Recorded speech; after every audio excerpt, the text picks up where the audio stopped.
Good afternoon, everyone. How was the pizza? It was really good. Welcome to the third annual International Humanitarian Law Conference hosted here at the College of Law. My name is Bryn Reese, and I'm a second-year student here at the College of Law. I would like to invite Associate Dean, Research and Graduate Studies, Heather Haven, to bring greetings on behalf of the College of Law.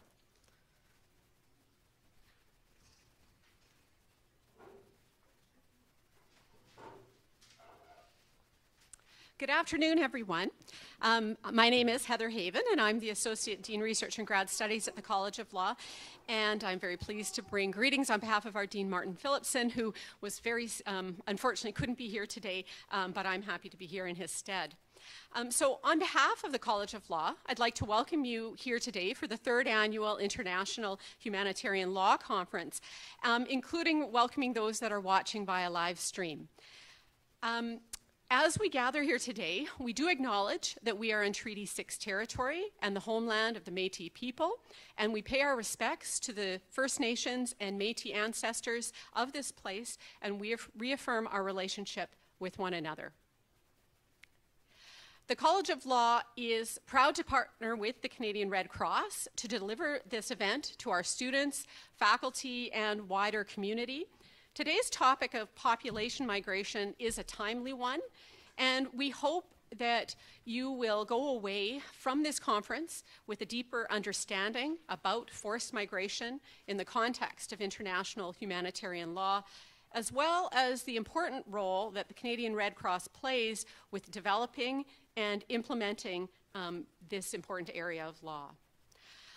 And last and not least, I would like to thank everyone who has played a part in organizing this event, including our own Professor Dwight Newman, who is a faculty representative, Katie Richard, who is the College of Law event coordinator, and of course all the student and other volunteers that are here today. So again, on behalf of the College of Law, welcome, and I hope you have a great afternoon.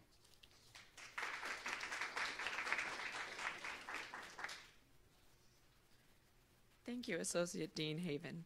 I would now like to invite up the moderator for today, Professor Dwight Newman, Professor and Canada Research Chair in Indigenous Rights in Constitutional and International Law.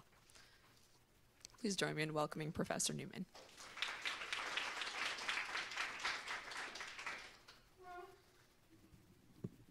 Well, thank you to everyone, and I'd like to again welcome everyone and to thank the Canadian Red Cross for asking us to partner with them on this event and for all of their enormous work in putting it together. At this stage, I'd like to invite up Norm Jakubowski to provide a welcome on behalf of the Canadian Red Cross.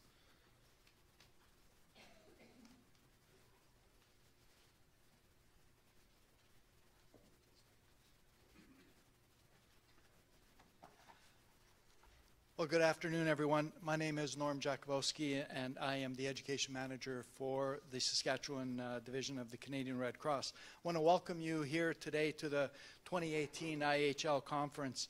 And on behalf of the Canadian Red Cross in particular, I want to thank you for your participation today. This is, as was mentioned, the third annual conference that we've partnered with the College of Law. And we're certainly really pleased that we're able to all be here today to talk about this important issue. As you know, the Canadian Red Cross is committed to education and raising awareness about international humanitarian law. You may, in fact, know that the Red Cross movement began with Henri Dunant developing a framework to protect those who are injured in battle. It seems that there is so much unrest in the world today, so much conflict in many pockets of the world.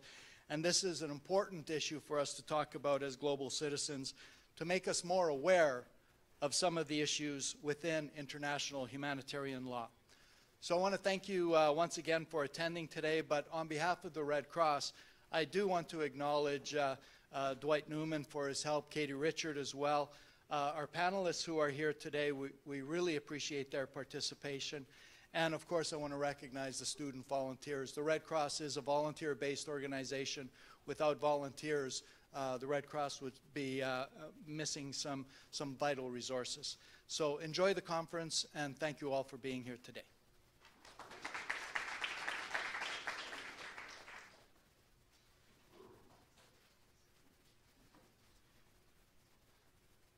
We're going to get things underway right away with some content here. And I'm going to invite up Catherine Griffin from the Canadian Red Cross. Catherine Griffin is the Senior Legal Advisor for International Humanitarian Law at the Canadian Red Cross. She recently returned from Nigeria, where she was the Operational Legal Coordinator for the ICRC's and she'll explain more about the acronyms, Nigeria delegation. She's worked at the Canadian Red Cross in a number of different positions since 2006. Ms. Griffin received her law degree from Dalhousie University and articled in Toronto doing criminal defense work.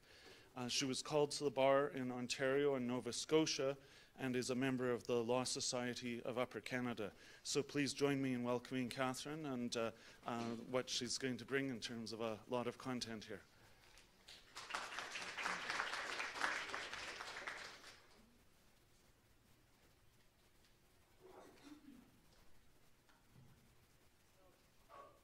Give me just one moment. I'm going to pull up the presentation.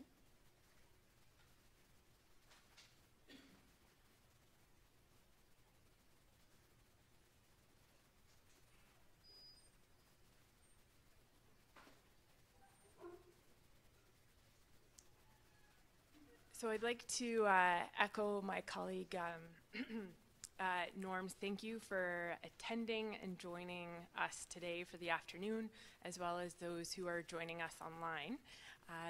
And very happy to again be working with the college and all of their wonderful staff and the students here who have done so much work in order to get this event off the ground. Now, as Professor Nguyen had mentioned, I have the great joy to speak to you for about 50 minutes. And I'm going to give an introduction to humanitarian law. As Norm had mentioned in his opening, the Canadian Red Cross has a role. We actually have a responsibility to disseminate IHL across Canada. And one of the ways we do this is organizing events such as this in order to teach the basics of IHL. And then we drill down on a particular issue. And today we're going to be looking at the issue of forced displacement, migration that comes as a result of violations of IHL and violence associated with armed conflict. What are some of the protection concerns associated with our panelists are going to be drilling down and providing some operational response and personal experience related to that. And then we're going to be opening up the floor to you for questions and discussion. This is a very live debate. It's a topic often in the headlines these days, and we really look forward to hearing what you have to say and questions that you have on the issue.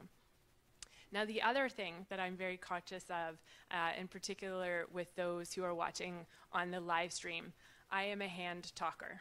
And so I'm focused on making sure that I'm speaking into the mic, but if there's an occasional hit of the microphone with my enthusiasm, I beg you for your forgiveness, and I apologize in advance. So what I'm going to be spending the next little less than an hour with you is the following. We're going to do what is IHL.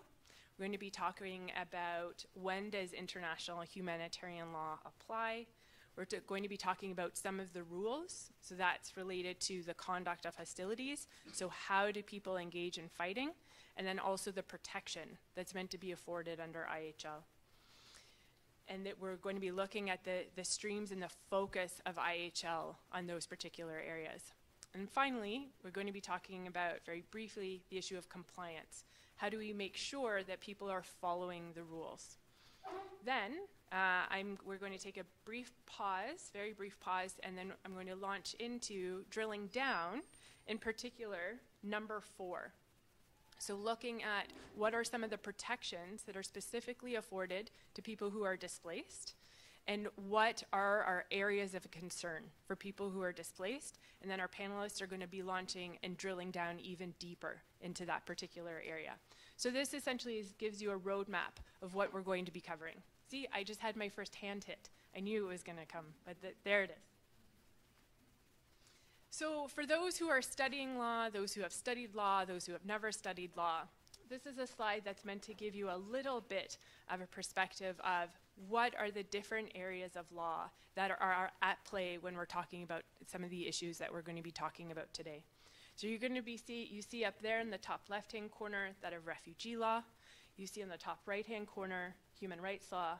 You have there in the white international humanitarian law, and you have some of the other laws that are all interacting in order to provide a legal framework. This is the legal framework by which we're doing our analysis of what laws apply to these situations, what protections flow from them.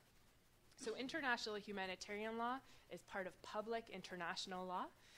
International humanitarian law is the law that governs how parties to the conflict are engaged in the fighting, and it provides a framework as to what the protection is and needs to be afforded to those who are victims of the conflict, those who are affected by the conflict.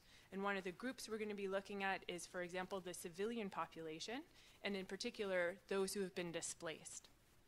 So this just gives us a little bit of a map of what is international humanitarian law, how might it interact with these other bodies of law, and remembering all of these areas of law that interact and interplay with each other, all related to the topics we're going to be dealing with.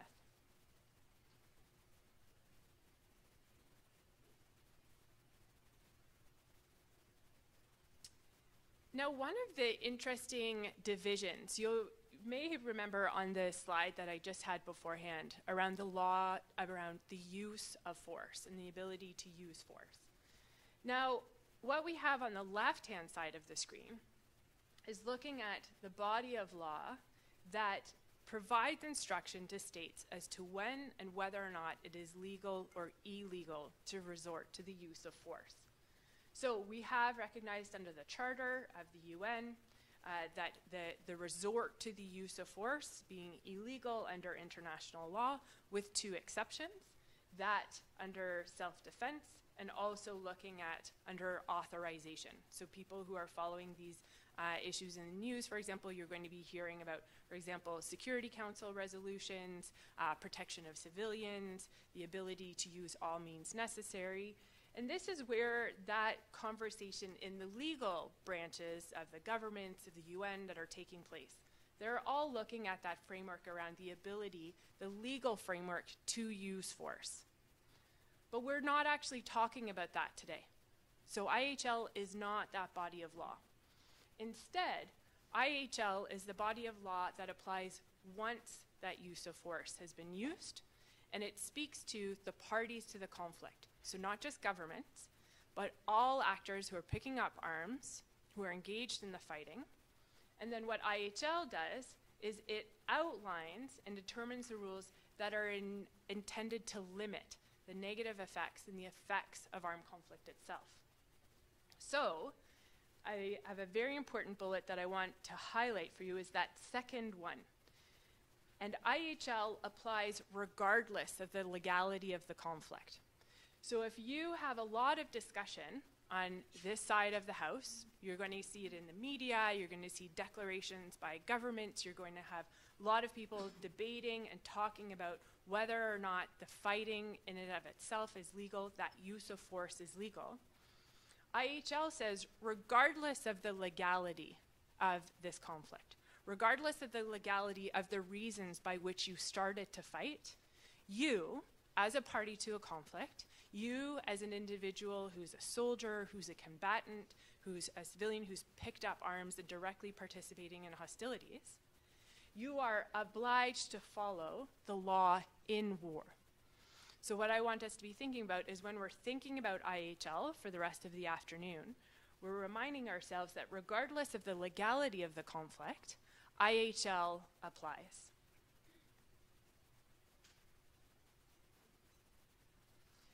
And what we want to think about is that international humanitarian law is about finding this balance. So it recognizes war. It recognizes that the war, that fighting, that violence, that armed conflict can and will take place.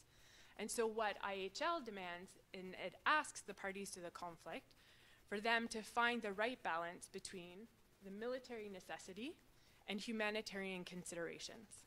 And what we're going to be thinking about for the rest of the afternoon is the humanitarian considerations that parties to the conflict need to be thinking about when they're engaged in the fighting, and those humanitarian considerations and the consequences on the civilian population.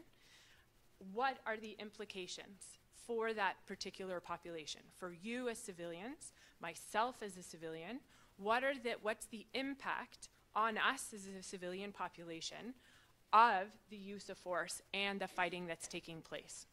So when we're talking about, I'm going to be talking about, for example, some of the rules around conduct of hostility shortly. So that's distinction, it's proportionality, and I want you to be thinking about this idea of finding the right balance.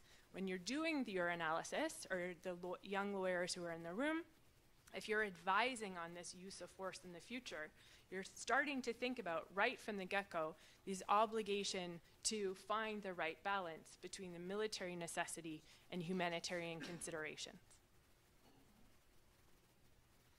So briefly, before we delve into some of the more substantive points around international humanitarian law, often people, in my job, I get to speak to a lot of people about international humanitarian law. A lot of the questions they have is, well, what does the Canadian Red Cross have to do with war and fighting and international humanitarian law?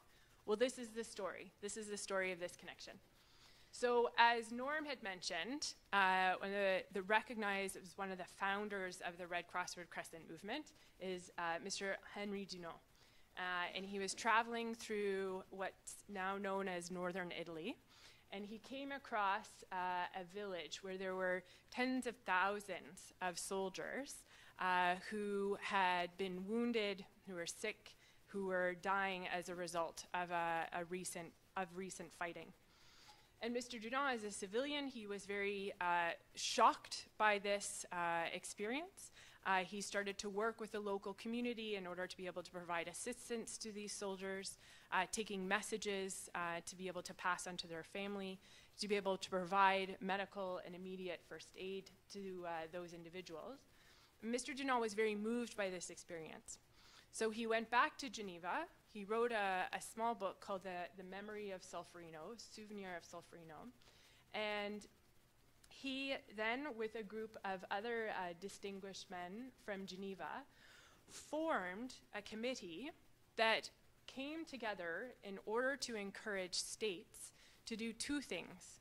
One, that states should create organizations that can provide that surge capacity during times of armed conflict to be able to provide that medical assistance to those who are wounded and sick, as Norm had mentioned in his introductory remarks. The second is that he had encouraged, along with the committee, to convince states to write down in the law something that was binding, that said those who are wounded and sick, those who are no longer engaged in the fighting, they need protection. So we need something that captures this. And what they came up with was what is recognized now as the First Geneva Convention. And the First Geneva Convention, I brought my books with me. I always like teaching aids. You're looking at the title of the Geneva Convention, and what we have explicitly mentioned in the title is recognizing the importance of and the protection that needs to be afforded to the wounded and sick. And so you have the wounded and sick in the armed forces. And so this is where the idea of the First Geneva Convention is coming from Mr. Dunant's experience on the battlefield in Solferino. So this group of distinguished gentlemen from Geneva, they formed what became now known as the International Committee of the Red Cross. So the International Committee of the Red Cross, lead organization on international humanitarian law, and along with national societies, works with governments on the development and implementation of international humanitarian law. States are responsible for the abiding by international humanitarian law, development of international humanitarian law, and this is an ongoing relationship and interaction that the Red Cross, Red Crescent movement has with international humanitarian law and with governments. So it's right from the moment of its founding that you have this connection between the Red Cross, Red Crescent movement, protection, and the development of international humanitarian law. So that's why, for example, the Canadian Red Cross has a senior legal advisor on international humanitarian law, and why we do this outreach and engagement on IHL, because of this founding importance and rules and responsibilities towards preventing future harm through education and awareness. So stepping back into some of our substantive discussion around international humanitarian law. So you know that IHL is the body of law that governs the actions of the parties to the conflict, right? So we're talking about states, we're talking about non-state armed groups, we're talking about individuals who are directly participating in hostilities. And we're saying, okay, so when there is an armed conflict, you are bound to follow IHL. So, but how do we know? When is there an armed conflict? It's oftentimes difficult to decide and make that factual finding. But we do have a case under international jurisprudence from the TADICH that says there's an armed conflict when, and essentially there's two criteria for the law students who may be interested in writing about this at a later point. You're looking at a resort resort to armed force between states. That's one circumstance. And the other is that there's protracted violence between the groups, and that those groups themselves are then organized. So we're looking at situations of a non-international or an international armed conflict. So we have an international armed conflict. For example, there's a resort of armed force between states, or there's the example of protracted armed violence between the governmental authorities and non-state armed groups, or between the non-state armed groups themselves. So this is where one of our authorities are under international jurisprudence, looking at the case law in order to find out one of our sources of what do we turn to in order to make that determination that there is indeed, how do we make that determination that there is indeed an armed conflict? Now, as you can also see, sometimes things look very simple in text, right? So you can say, aha, I now know what the legal text is. But as you can imagine, making these determinations on the ground can be very difficult at times. And so again, I want us to be thinking about some of the difficulties that come with making these determinations, and then some of the implications we want to be thinking about from a protection standpoint of making a determination that there is indeed an armed conflict, and then what protection then flows from that determination because of the application of international humanitarian law.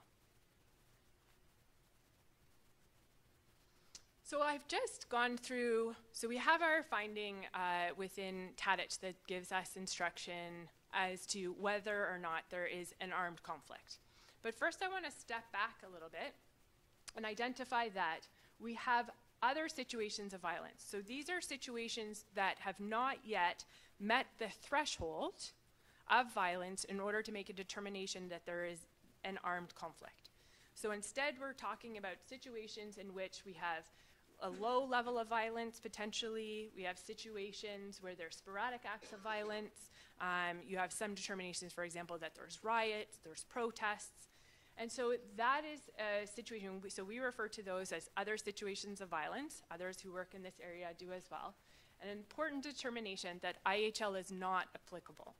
Now, what is applicable are the other bodies of law, right? So you have our first slide where there was the brick wall, and you had the different bricks, right, that all represent what other legal frameworks apply in that setting. So it's not that there's no law applies. Absolutely not. There's lots of law that still applies. You have domestic law that includes refugee law, human rights law. We have the constitution of that particular country. And so it's not just that there's no law that applies, but rather just international humanitarian law does not apply in those circumstances. But if we're now crossing over into that threshold of armed conflict, so we're going back to that slide I had before about the TADIC saying, okay, so when is there an armed conflict? We're saying, okay, we're paying attention to what that criteria is. We're making a determination as to, yes, there is indeed an armed conflict. Then what are those situations that we can arise to? And these are one of the two situations that we can arrive into. So we can arrive into an international armed conflict, or we can arrive into a non-international armed conflict. So if you remember from the TADIC slide earlier, it said one of the first instances when there is indeed an armed conflict, we have that use of force between two states. And we have IHL that's applicable from the first resort of violence. So as soon as there is that use of force, we would argue that the IHL applies, and that all of the protections we're going to be talking about later on in the afternoon, all of those protections begin to apply. So there are obligations on the parties to the conflict that as soon as they begin to fight, begin to use force, they have that obligation to then follow international humanitarian law. Now, the second situation in which we can arise, so remember we're now talking about situations of armed conflict, so we're now arrived in a situation of a non-international armed conflict. And if you remember that slide before, we had the instances where it could be a non-international armed conflict where we have a government fighting against non-state armed groups, or between non-state armed groups themselves fighting between each other. And IHL, and I had mentioned this a few minutes ago, IHL is applicable under two conditions. We're looking at the threshold of violence between the armed groups, so it's met a particular threshold. So we're looking at the intensity of the fighting, we're looking at the weapons that are being used, the number of individuals who are affected by the violence, casualties, and then the second criteria is looking at the sufficient organization of the groups. And so if those two conditions are met, and again, for those who are writing or studying on this issue, you're looking at if these conditions are met, then we often, you then have that realization that IHL then applies to the conduct of those parties to the conflict.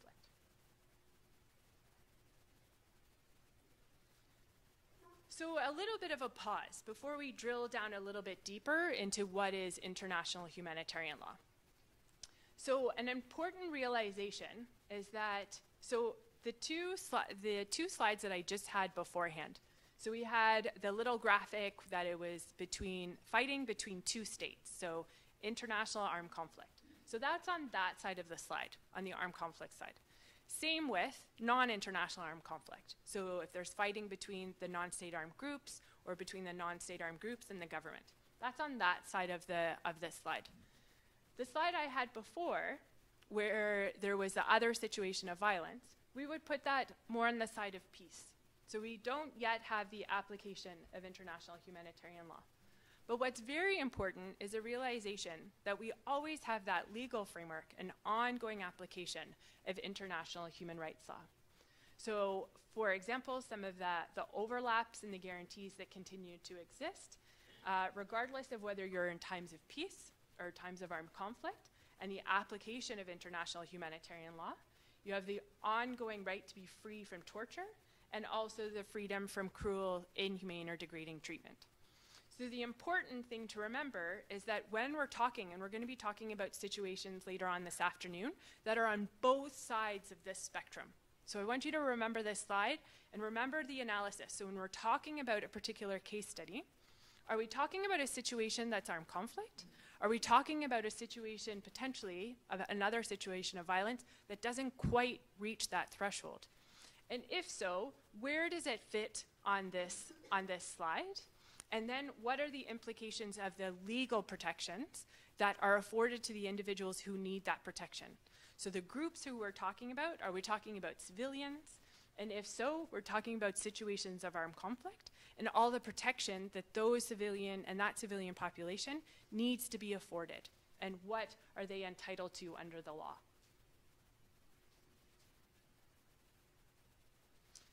So we're coming back to what is international humanitarian law.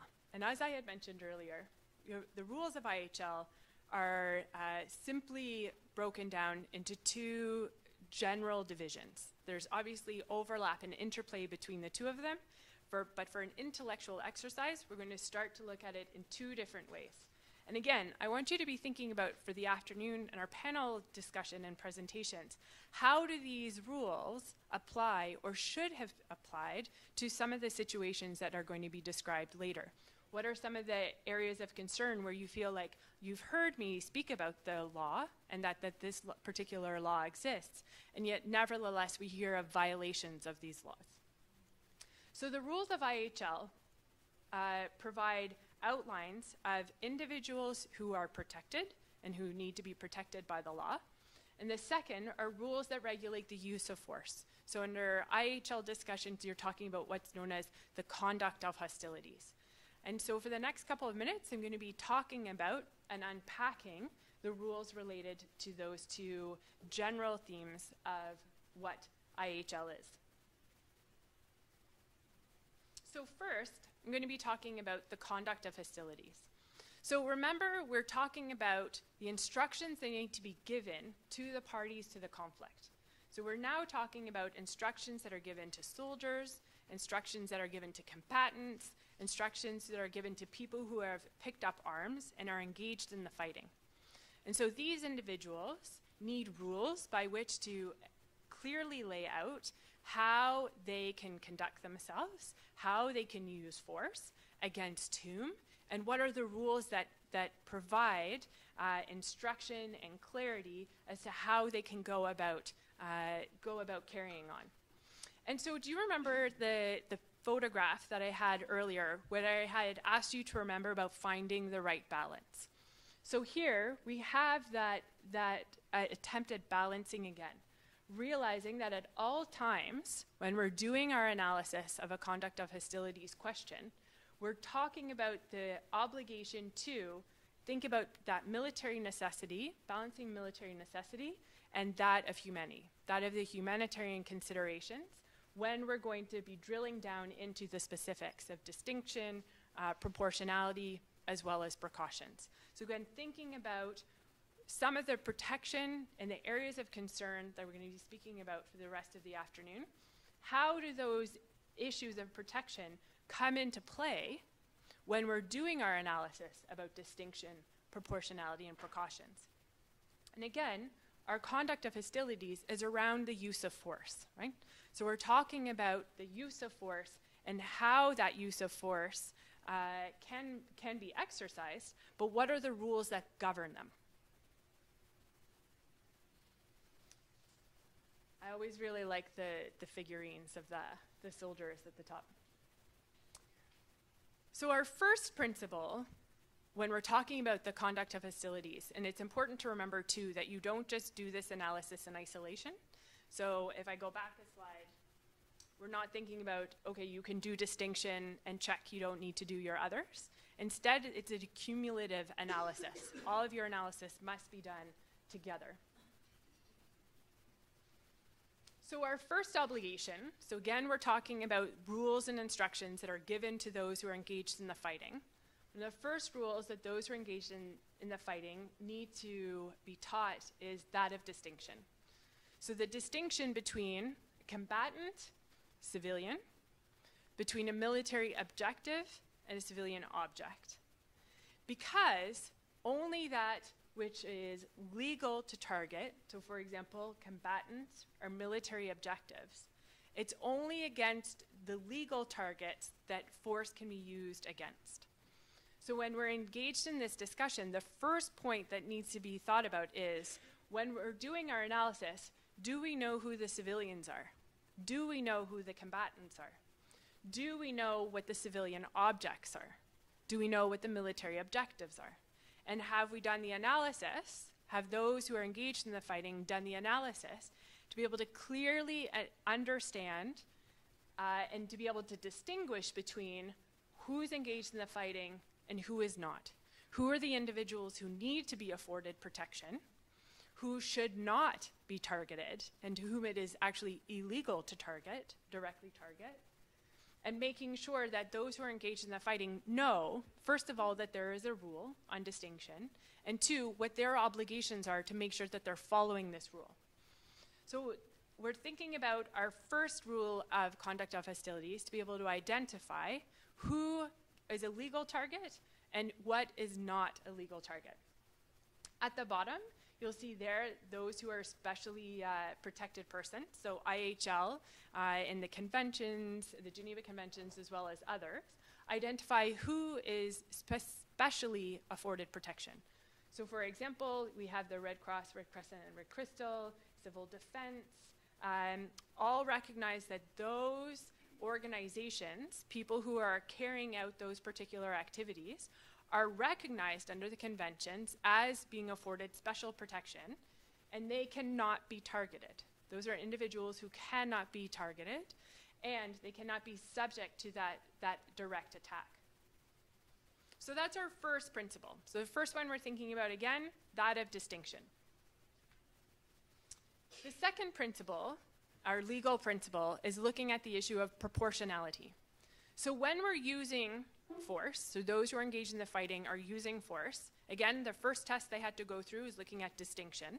Now they have to do the analysis of the use of force as it relates to that of proportionality. So the use of force cannot be excessive in relation to the concrete and direct military advantage if there is, let me start again from explaining proportionality. So when you're conducting an attack, the anticipated incidental civilian damage, so we're talking about, if we go back to the slide here, destruction of civilian objects, destruction of civilian places, so hospitals, places where civilians are located, are housed, or receiving food.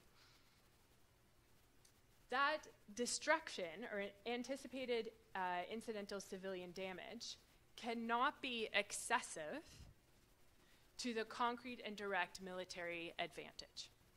So when an individual is doing a proportionality analysis, they have to come back to looking at the assessment of the destruction to the civilian population, whether that be access to food, whether that be access to shelter, and they have to do that analysis against the military advantage that is being sought, that is being worked towards.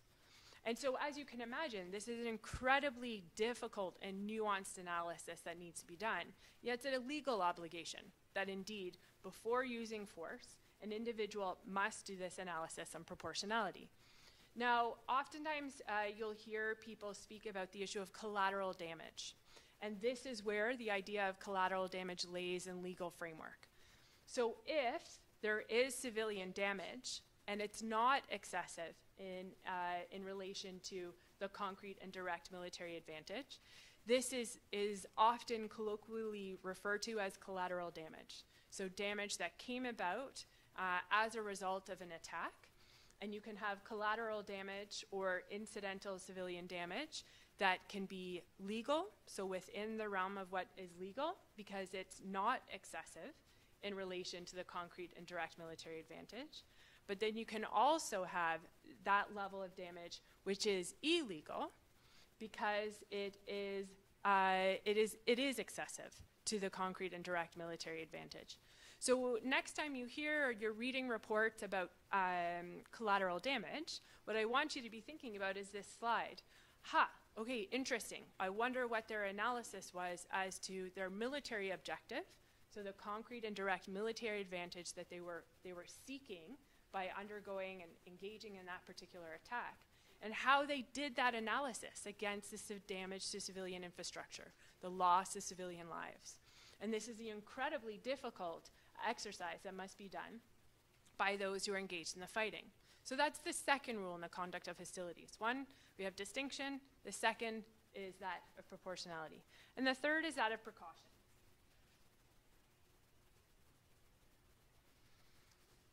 So the most important point on precautions, it's really ensuring, if you will, that you are indeed following the rules. The rules are laid out about proportion, the rules are proportionality, the rules are laid out about distinction.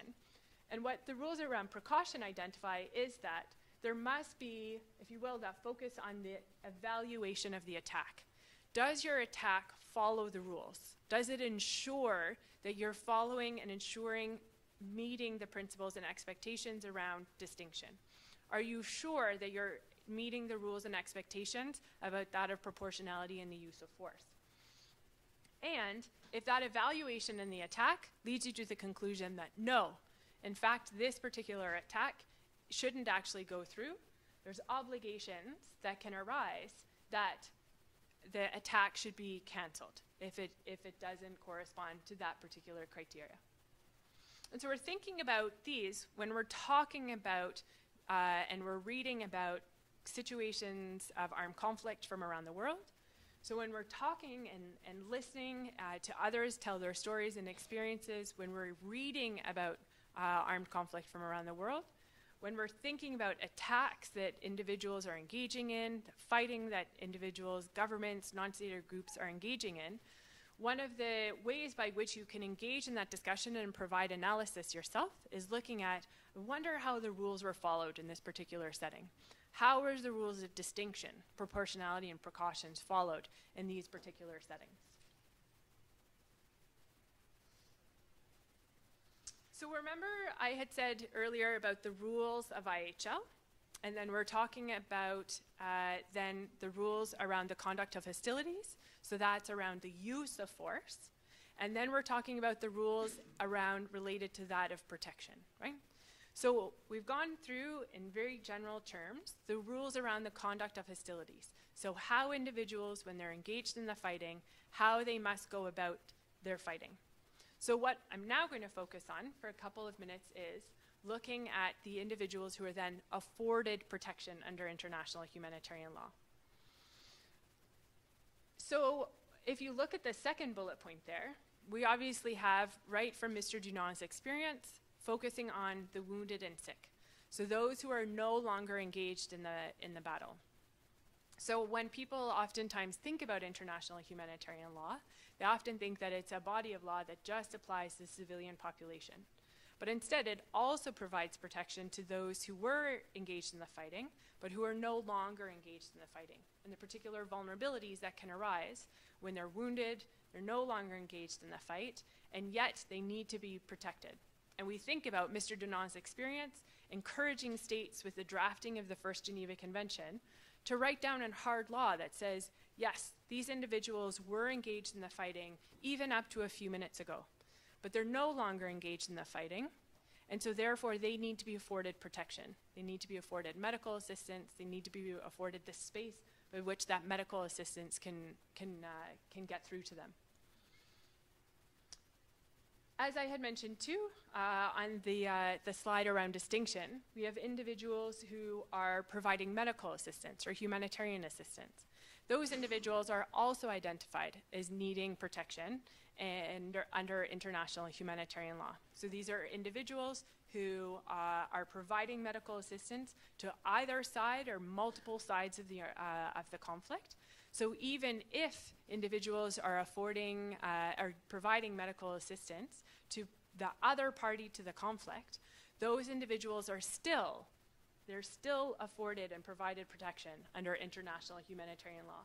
It's a very important idea for us to remember the neutrality and impartiality and the legal protection afforded to those who are providing that neutral and partial humanitarian assistance, regardless of what side of the conflict they're providing that assistance to. The law recognizes and ensures the protection of those individuals. This is a very, very important point under IHL for us to remember. So where we're going to be drilling down a little bit farther for the rest of the afternoon is the first bullet, the fourth bullet, and the fifth bullet. So we're going to be talking about oftentimes civilians who are not directly participating in hostilities, so those civilians who have not taken up arms, and instead those who are affected by the conflict. And we have the recognition under international humanitarian law that those individuals need to be afforded basic protections. So they're entitled to legal protections, which ensure some of their basic and ongoing survival. More specifically, we then have identification of civilians who find themselves in the hands of another party to the conflict, of which they're not nationals. So think about yourself, for example, as a Canadian. If Canada was engaged in a conflict with another country, and let's say you find yourself in that other country and you're detained by that other authority, IHL provides a legal framework for your protection. And again, we want to be thinking about vulnerabilities. So why does the law speak to particular issues? It's because these particular issues have been identified, that there is indeed a need for the law to say something about it. And so the law says under IHL, these individuals may be nationals of another country. They may be nationals of another country with whom you're even engaged in an armed conflict with. But nevertheless, these individuals need protection. They need to be afforded protection under IHL, and that's where you're going to find that legal protection. So when you're advocating for a positive response for those who are engaged in the fighting, who are dealing, for example, with a large civilian population that are moving, we have to remember, so these particular individuals could be particularly vulnerable, and we want to think about what does the law say about the protection that needs to be afforded to them. And then we also want to be thinking about those who are deprived of their liberty. So those who are detained, those who've been captured, those who have been interned. So we can have, there's a framework under the Geneva Conventions, under the 4th Geneva Convention, for example, for the internment of the civilian population for particular reasons, and then there's a legal criteria around that. But again, we want to be speaking about the idea of protection. So those individuals who should not be negatively impacted by the conflict. And what does IHL say about their protection and that legal entitlement to ensure that they are indeed kept safe? So again, just thinking about for the rest of the afternoon, drilling down and thinking about, okay, so who are some of our individuals who are afforded protection under IHL? And where do they fall under this framework? And then what's the operational response to them? What's the legal response to them? And for the law students and the lawyers in the room, or those who are developing policy, those who are joining us online, what are some of the explicit obligations do governments have towards ensuring this protection? So what are the absolute positive legal obligations they have? What are some of the best practices that exist, some of the policy that provides guidance, and that provides guidance on these particular individuals? Because, as I've just mentioned, these individuals are particularly vulnerable, right? So just imagine yourself that you're captured. You're accused of being a party to the conflict. You're accused of picking up arms against the government. You would want to make sure that you could rest easy, at least in the knowledge that there are laws that identify what the obligations are of those who are captured you, what legal protection you have, what you yourself can advocate for, what can others advocate for on your behalf. So just remembering that we do have that legal protection, human rights law, as well as humanitarian law. We're going to be speaking about also protections afforded under refugee law, more specifically this afternoon. And then who does that protection attach itself to? And then how do we make sure that that protection comes alive? And we're going to be talking about that this afternoon, both situations in which it falls apart and also situations in which it exists. So again, envisioning, as I had said for that last bullet point, for example, individuals who are deprived of their liberty. And then we're talking about the expectation then that individuals who are detained are deprived of their liberty, regardless of the reason as to why they're detained, regardless of the reason by why they're being held onto. There are certain obligations that under no circumstances can these individuals be subject to. For example, torture. They cannot be subject to the use of rape or other forms of sexual violence. They cannot be subject to summary judgment, so that's a legal proceeding without fair trial rights or particular judicial guarantees. So we want to be thinking about that even in these very extreme situations of armed conflict, individuals who have been captured, there's allegations of being party to the conflict, of taking up arms, taking up weapons against others, that even in situations, and we're going to hear about this afternoon, we hear a lot about illegal fighting, we hear a lot about terrorists, we hear a lot about individuals who have illegally undertaken particular things, particular acts of violence. Nevertheless, these individuals are afforded protection under the law, a minimum level of protection, that they cannot be subject to these particular treatments. So, for example, cruel and inhumane treatment.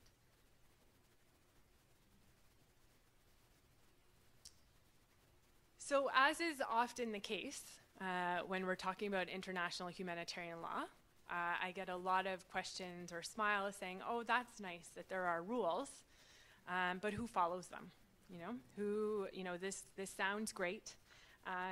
Now, there's a really interesting project that the ICRC has undertaken. And for those of you who want to look at it, not when I'm speaking or when our other panelists are speaking, but maybe on the break, or this evening, instead of turning on the TV right away, you may want to spend a couple of minutes on a website called IHL in Action. And we hear a lot in the news about all the instances in which IHL is violated. We hear that on a regular basis, right? So we're reading about that in the news. We have people who are not explaining situations particularly well. And what IHL in Action does, it's a particular website, it actually tells you stories of when IHL was actually followed. So situations that were researched and agreed to, we had a group of researchers all with the ICRC, and I believe there's one or two other partner organizations were involved in it, all looking at situations in which you had parties to the conflict when they actually followed the rules.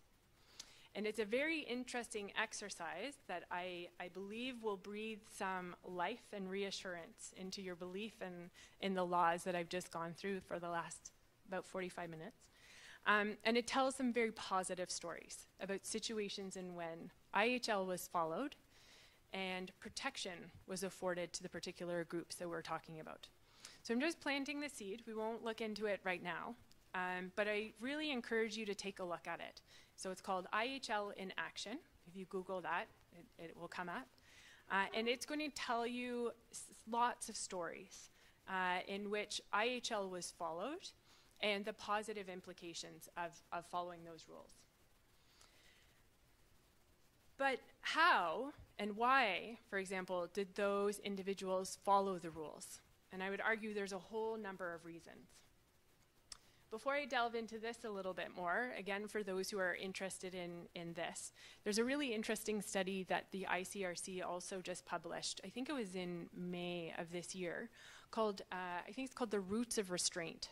And it's an updated study on, they looked at both state armed groups, so a couple of different governments and their militaries, as well as non-state armed groups.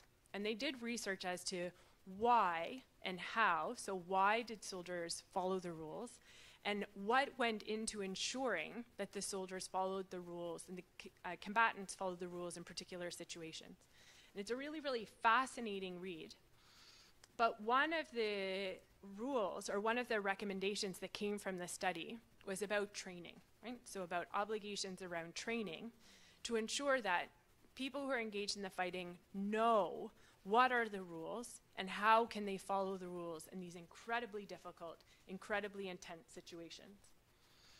And that is where we start this slide. It's on the discussion, so how do we ensure compliance with IHL?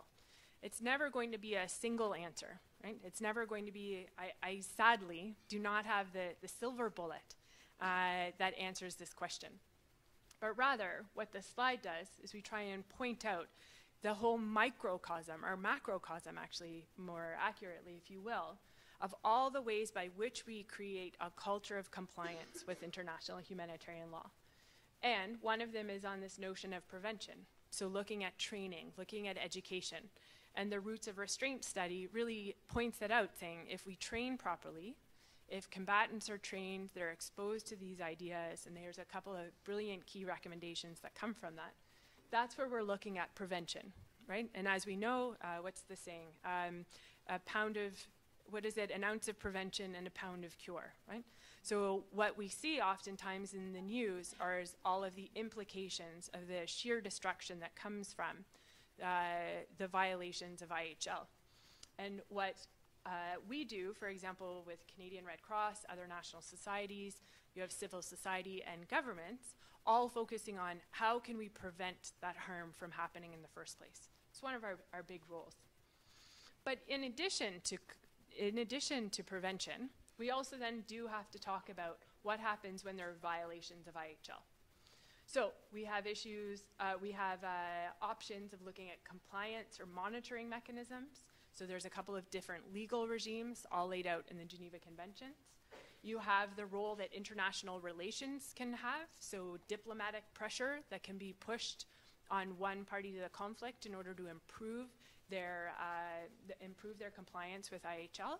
For example, there was a recent G7 communique that highlighted the fact that G7 governments were going to be looking at engaging with how to go about increasing compliance with IHL.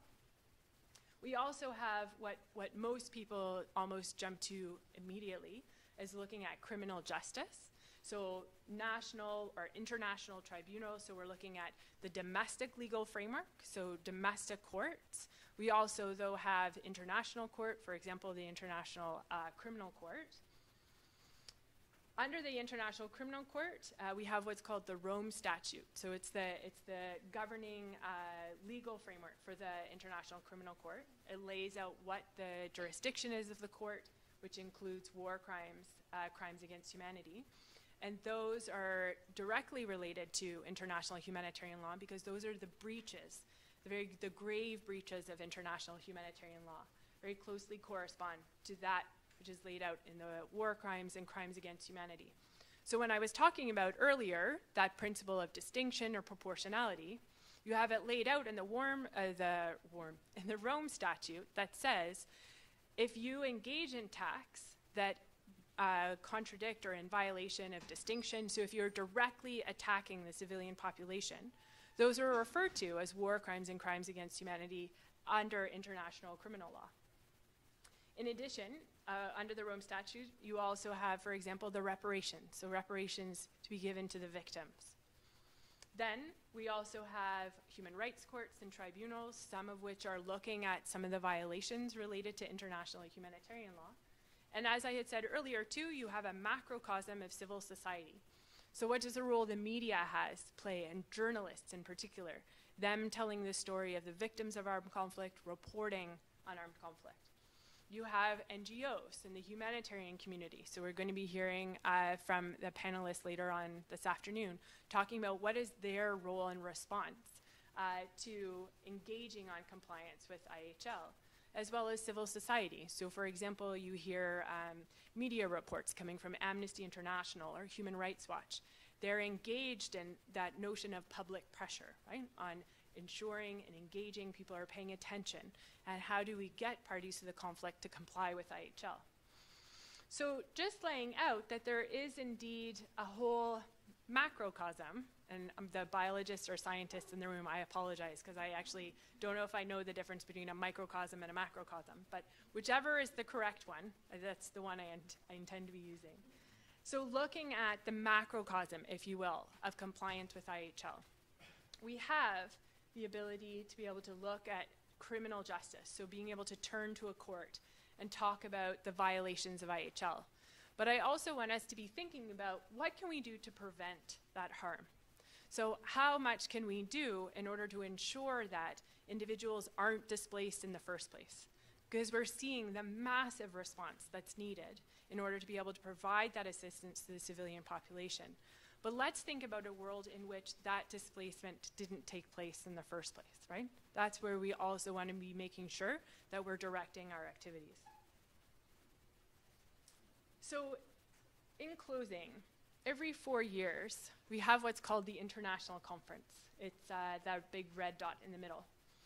And it's an opportunity for all the states parties to the Geneva Conventions and the Red Cross, Red Crescent movement to come together and talk about humanitarian issues, engage in ongoing discussion about international humanitarian law, humanitarian issues. And one of the focuses of the next international conference, one of the themes that's going to be running throughout, is that of migration.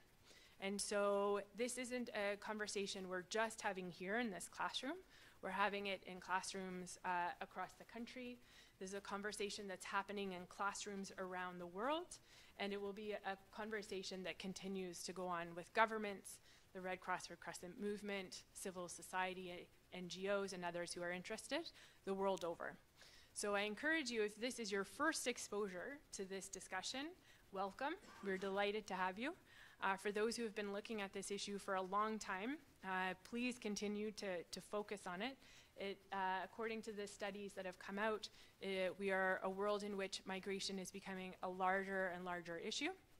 The numbers continue to increase, and we need bright, young, interested minds in order to help come up with intelligent, long-term, durable solutions. So thank you.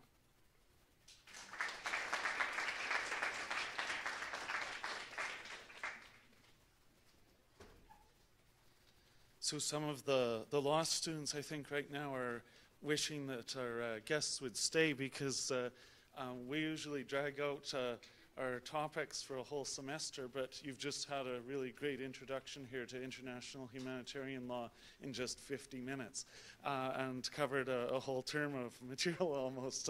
But there's a lot of detail we could get into as well, of course. I'll just pause. Does anyone have any burning questions that they want to raise for Catherine at this moment? Or otherwise, we're going to move on to a panel discussion shortly, or to panelist presentations. But is there anything that jumped out that anyone wanted to raise right now? I did see some furrowed brows, so it's okay. Okay, so we'll take a couple of quick questions then, if we can. As far as I know, that we need to give you the microphone for those who are. So can I take this out? Is that okay, Ryan? Or we can go from here. Yeah. Great. Most important man in the room. Everybody, yay for Ryan. Thank you. My name is Yolanda Weldon. I work with a settlement provider agency in the city called Saskatoon Open Door Society. And I'm a native of South Sudan. So I came here about 14, 15 years ago. Okay. You did a very wonderful presentation, and you are correct. She crunched the whole topic of a whole 3 months into 50 minutes. So you did a wonderful job. My question is kind of general in regard to the armed conflict and the international humanitarian law that is covering things like peace, UN peacekeeping missions in some countries like South Sudan, ABA area, if you are very aware about ABA issue, and Rwanda or Congo, most of countries in Africa. You touch more about like the people to be protected, like the displaced people, and also the like some personnel providing care, like the NGOs or UN peacekeeping forces themselves.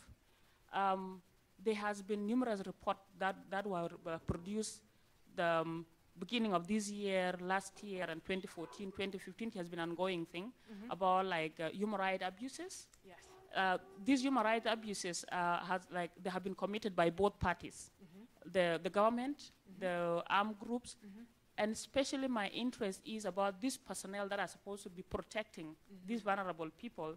They commit more crimes against humanity, and nobody bring it up. You know, I have gone to so many conferences. I had worked with UN Women. It is always a topic that has been swept under the rug, because they are simply being protected under this law. They are the people providing services. But they themselves are committing more crimes, like especially against women. They are raping children. They are raping young girls. They are abusing them. They are using children for so many things, and it has been produced like in reports, and nobody's talking about them. What is your take on it? Sure. So thank you very, very much. I think you can hold on to the, okay. Yeah, the microphone for now. So there's no simple answer to that. You're exactly right that there have been numerous studies done.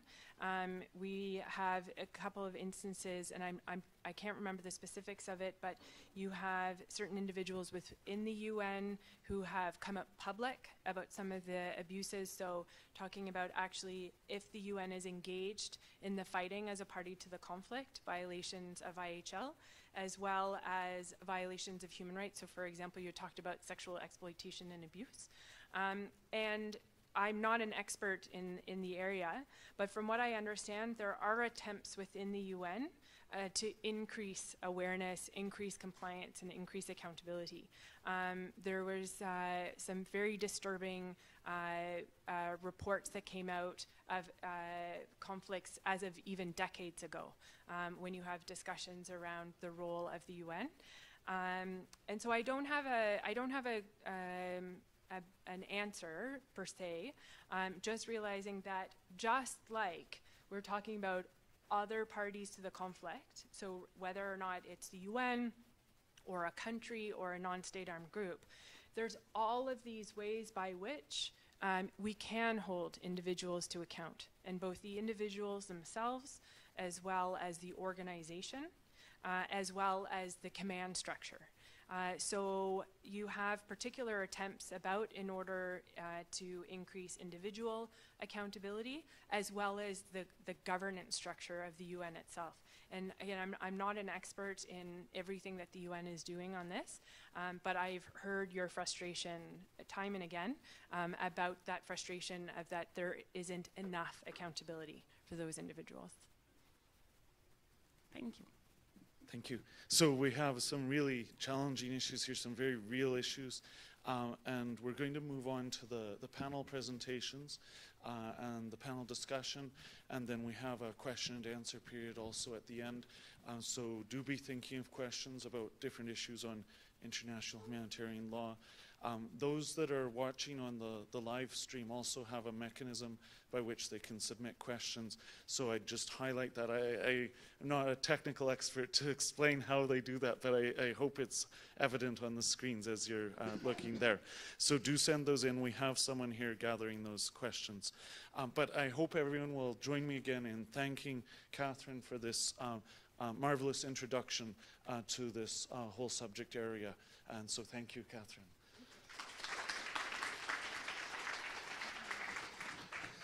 So at this point, I'm going to ask Catherine and the other panelists to come up to the front, and I'm going to introduce each panelist. You've met Catherine already.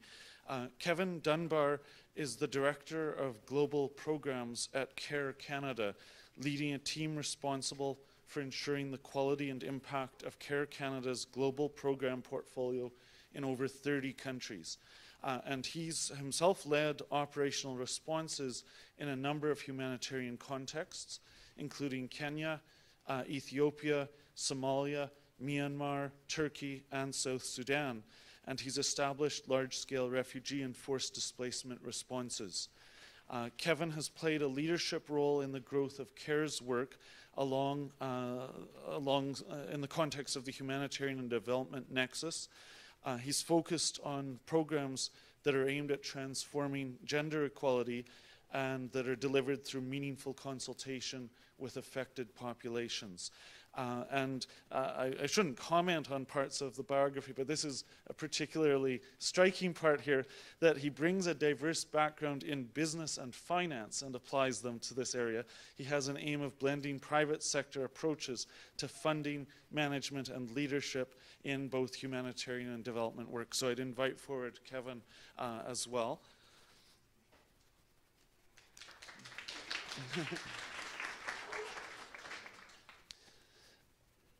And we're also going to invite forward to the panel Omar Abdullahi, who fled his homeland of Somalia to Kenya in 1991 after a civil war there. He lived in a refugee camp for 4 years before migrating to Canada in 1995. Through his experiences as a refugee, Omar gained awareness and compassion for others, therefore leading him to a helping profession. As a result, he obtained his Bachelor of Social Work degree in 2009 and his Master's of Social Work in 2016.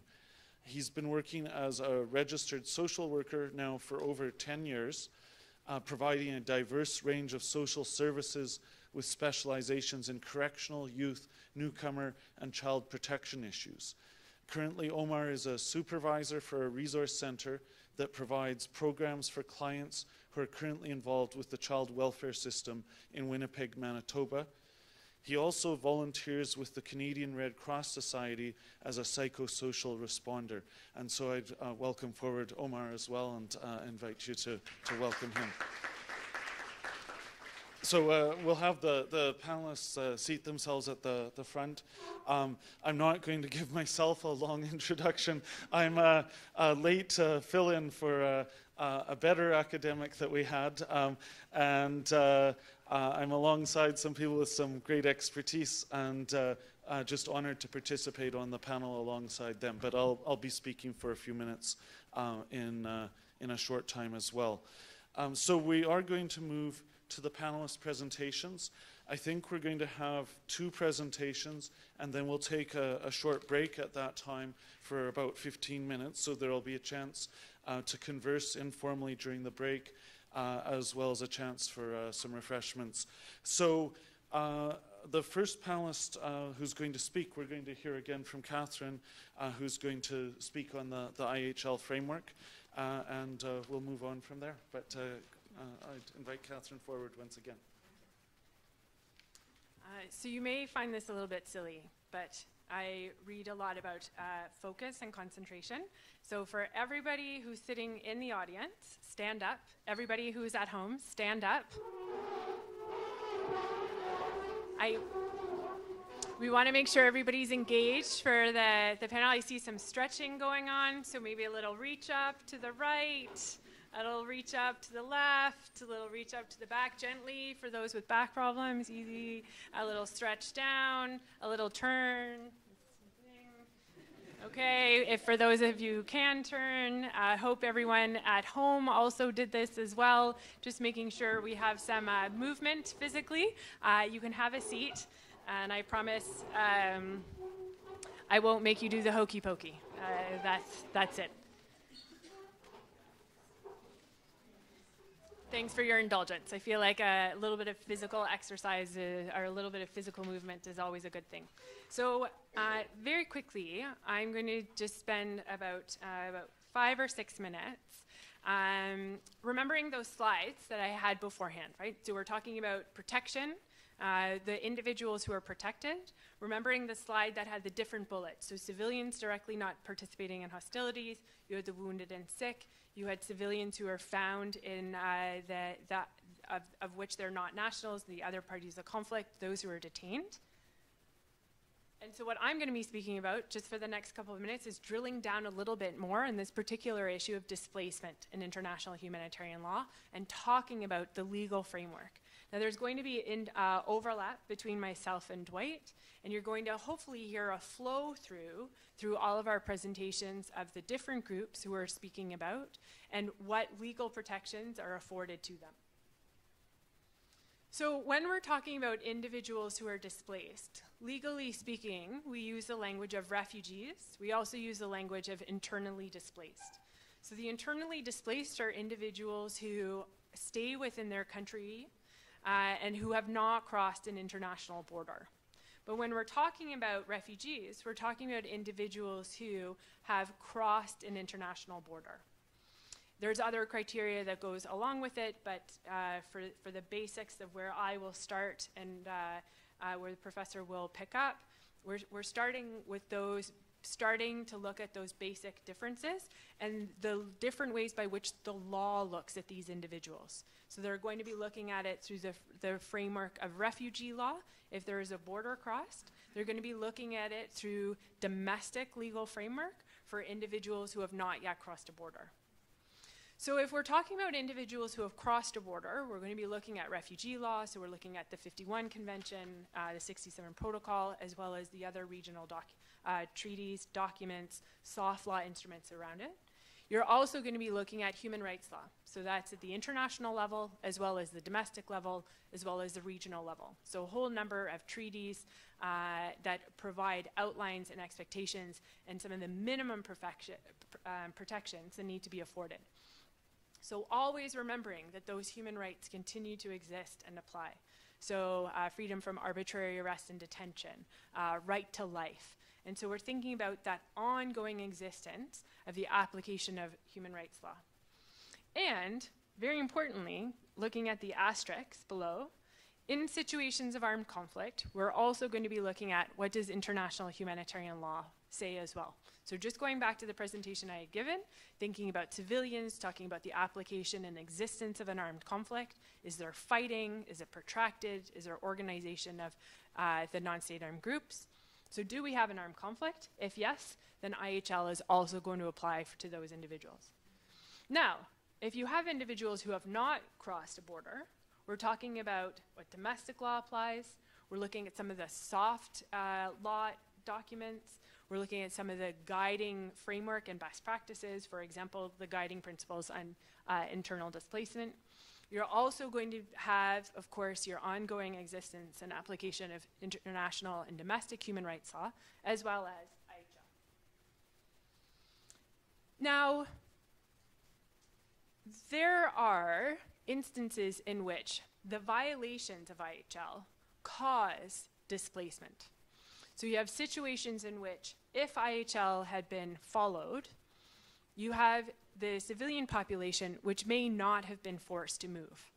But you are going to be having situations and particular acts, particularly unlawful acts, by which the civilian population is then forced to migrate. They have no choice. It's an act of survival for them to then migrate and move away from that area. For example, you can have direct attacks in the civilian population. So remember I had said earlier about the principle of distinction, and we had the combatants, the little plastic soldiers, with a group of civilians. Well, what if you have attacks whereby the civilian population themselves are directly attacked? Of course, you're going to have that civilian population move away from the areas where they are indeed being attacked. You also have particular tactics at times that are used. For example, the starvation of this civilian population, the denial of the ability to be able to provide humanitarian and relief assistance from getting through. And so there are going to be certain situations in which there are actually intentional violations of IHL, and those intentional violations of IHL can result in displacement. Now, under IHL, there's a specific prohibition around the use of displacement. So displacement is prohibited. So a basic tenet of IHL is that you have displacement of the civilian population is prohibited. But there's two situations in which they can be, and that's for imperative military reasons or for the actual security of the civilian population themselves.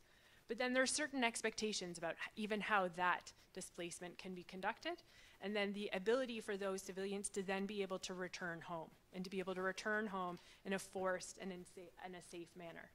So again, we're thinking about the legal obligations, we're talking about the conduct of hostilities, and those who are engaged in the fighting cannot use displacement when they're engaged in the fighting.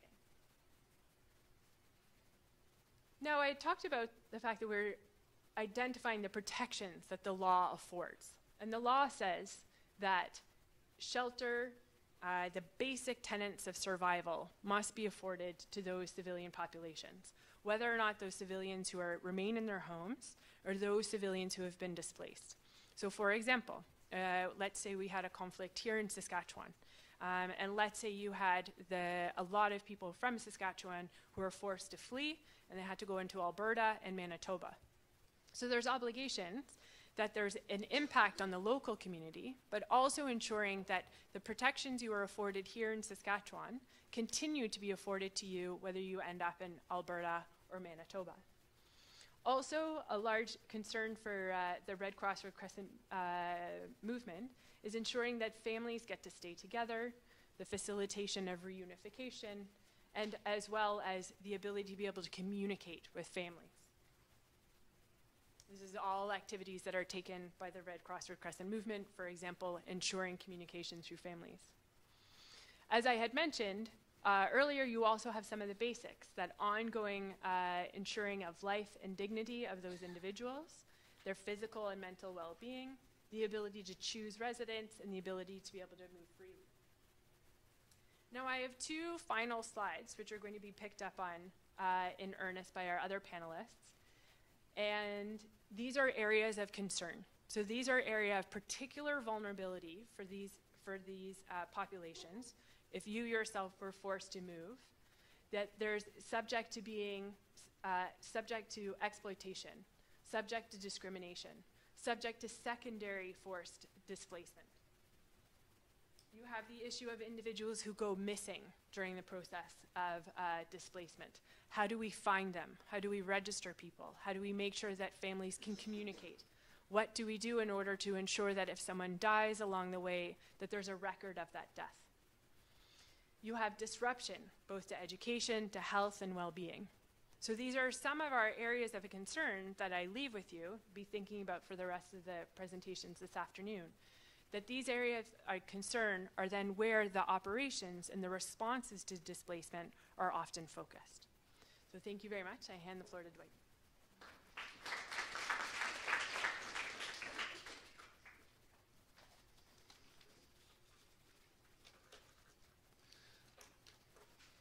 So in fulfilling sort of an academic perspective on things, I'm going to talk briefly about some intersections of international humanitarian law, or IHL, and international refugee law. And I really just want to talk about 3 points there. So the first, I'm going to talk about some of the reciprocal causal links between the issues in these two areas of law. Second, I'm going to talk about how one of these might actually be relevant to the definitions in the other in some instances and in some of the development going on. And third, I'm going to talk about how these are specialized areas of law, or what we sometimes talk about as specialized regimes of law, but are nonetheless complementary parts of an integrated whole of how international law seeks to protect people. And as I say, I'm going to address these just briefly. I think they intersect with a lot of what others are going to talk about as well. Now, one of the advantages of being both the moderator and a speaker is I get to have my usual 1 hour sound bites, but the disadvantage is I actually have to move things along because we are going to take a break after my presentation, so I'm holding us back from that. So the first thing I do want to highlight, and Catherine's alluded to part of this already, is that there are reciprocal causal links between issues of international humanitarian law violations and population migrations. And this is part of the origins of the topic that we've focused on in today's conference. So international humanitarian law breaches, we start talking about IHL breaches. It becomes this technical term. I mean, there's pretty horrible things going on to amount to IHL breaches, and it's not surprising that people would sometimes move to get away from those, sometimes in very dramatic ways. And today I work on the faculty, obviously. In some of my early work after law school here, I went and worked for a human rights NGO in South Africa. And as someone coming from Canada to do that, and knowing a little bit of French from Canada, and French not being a common language previously in South Africa, one of the tasks I got given was to go and each morning, early in the morning, 4 a.m. in the morning, to go stand outside the Home Office and talk with asylum seekers who had arrived from the Congo. And French-speaking asylum seekers from the Congo, many of them had walked from the Congo to South Africa, walked thousands of kilometers to get away from what was going on, where there were this technical concept of IHL breaches, well, some pretty horrible things that would drive people to walk thousands of kilometers. And it's just a tangible example of how IHL breaches can contribute to some dramatic migration situations. It can work the other way around as well, although we want to be very careful. So Peter Muir, the head of the ICRC, the International Committee of the Red Cross, actually commented on this just days ago in a piece you can read in the Guardian, and he talked about how in parts of the world today, climate change caused migration. Well, first of all, climate change is causing migration, movement of people who are moving from areas that are suddenly no longer working for agricultural purposes. The migration in some cases is contributing to tensions that ultimately is breaking out in violence, and in some cases involving IHL breaches. And we don't want to overstate the causation there, because other countries should be responding to migrants without IHL breaches, but at a practical level this is happening. Places like the Central African Republic, places like Mali, this kind of thing is happening where migration is ending up contributing towards IHL breaches, at least in part. And so there can be interventions to try to break these vicious circles, and the key intervention is, of course, to take steps towards better compliance with international humanitarian law. And that's done in various ways. Different organizations can contribute to this, different people in different ways. The Red Cross takes on a particular role where it engages in a neutral manner and works sometimes with both sides in conflict situations, and by doing that can get access to situations that other organizations might not. Other organizations take a different approach. States, of course, take different approaches. The international community as a whole takes different approaches. Each can contribute in some way in trying to break some of those cycles of how international humanitarian law breaches lead to direct harms and indirect harms. The second point I want to make is that international humanitarian law may actually be relevant to definitions in refugee law in ways that weren't foreseen at the initial stages of formation of refugee law. So international refugee law has a lot of origins in the Refugee Convention reached in the 1950s. That convention was responding in many ways to the immediately preceding breaches that had been occurring. The immediately preceding problems in Europe, for example, had a huge influence on the Refugee Convention. And although states involved in its negotiation were also thinking about other situations, they came up with a definition that focused on individuals with a well-founded fear of persecution based on a certain set of factors that they had seen causing persecution in recent years. So thinking of issues like race, religion, membership of a social group, political opinion. In different ways, these had been present in different parts of the world in some situations. But we've seen later significant movements of people in response to other kinds of issues that there was a need to respond to.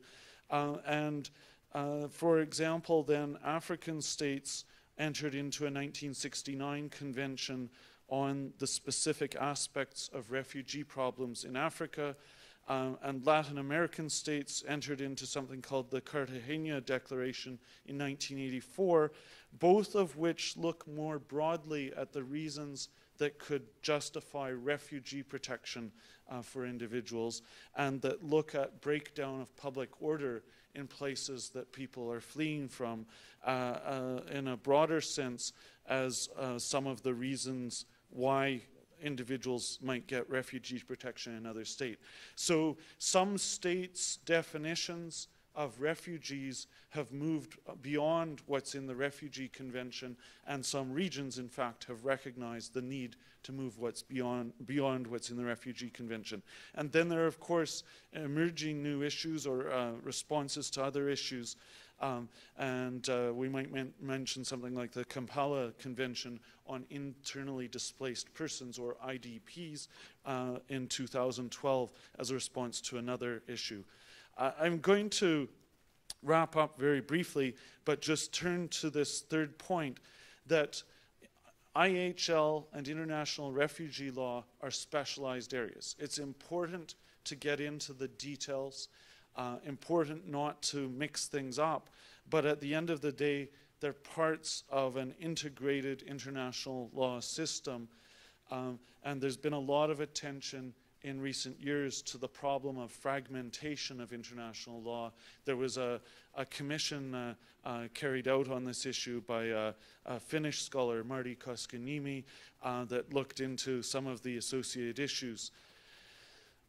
We have specialized legal regimes for important reasons, because it's important to get into the details of the rules on IHL in ways that can be accepted by states and thus followed by states, and that can work on behalf of the people protected in the necessary detailed ways sometimes. And we have rules around refugee definitions and the protections for refugees, because then states can commit clearly to those, and there can be clear protections for the individuals that are protected. But at the same time, we need to not forget that these function together and offer complementary protection frameworks for people.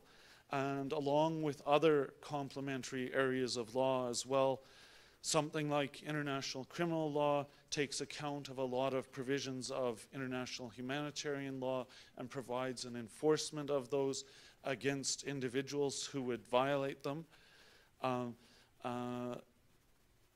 That, along with IHL, might help over time to lessen international migration problems and international refugee issues if there's an end to impunity for international humanitarian law breaches.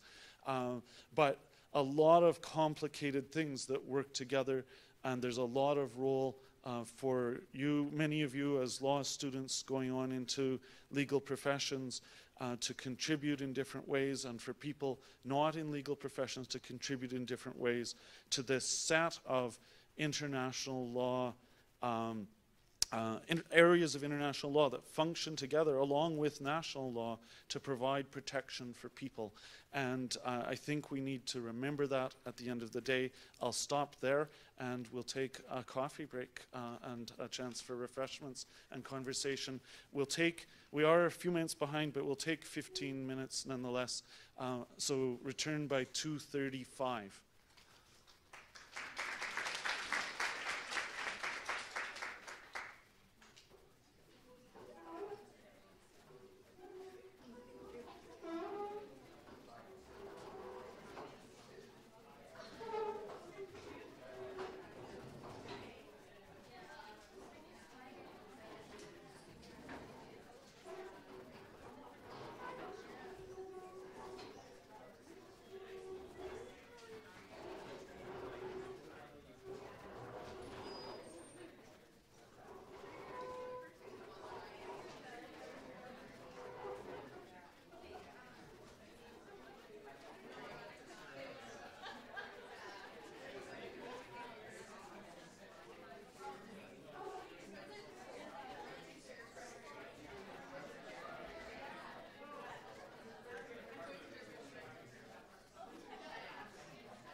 giving you a hard time about the layout. Yeah, well, that's fair enough.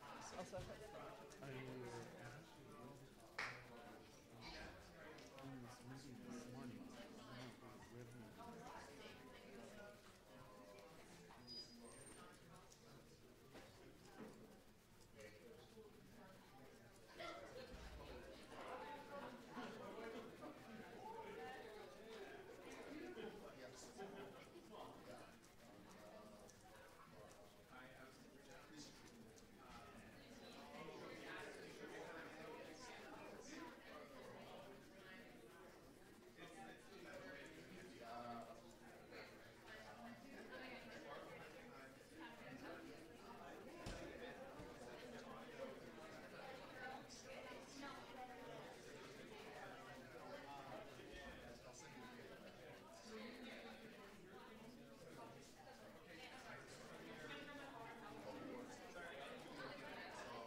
Okay, I'd just invite everyone to get your seats back, and we're going to get started in just a minute here.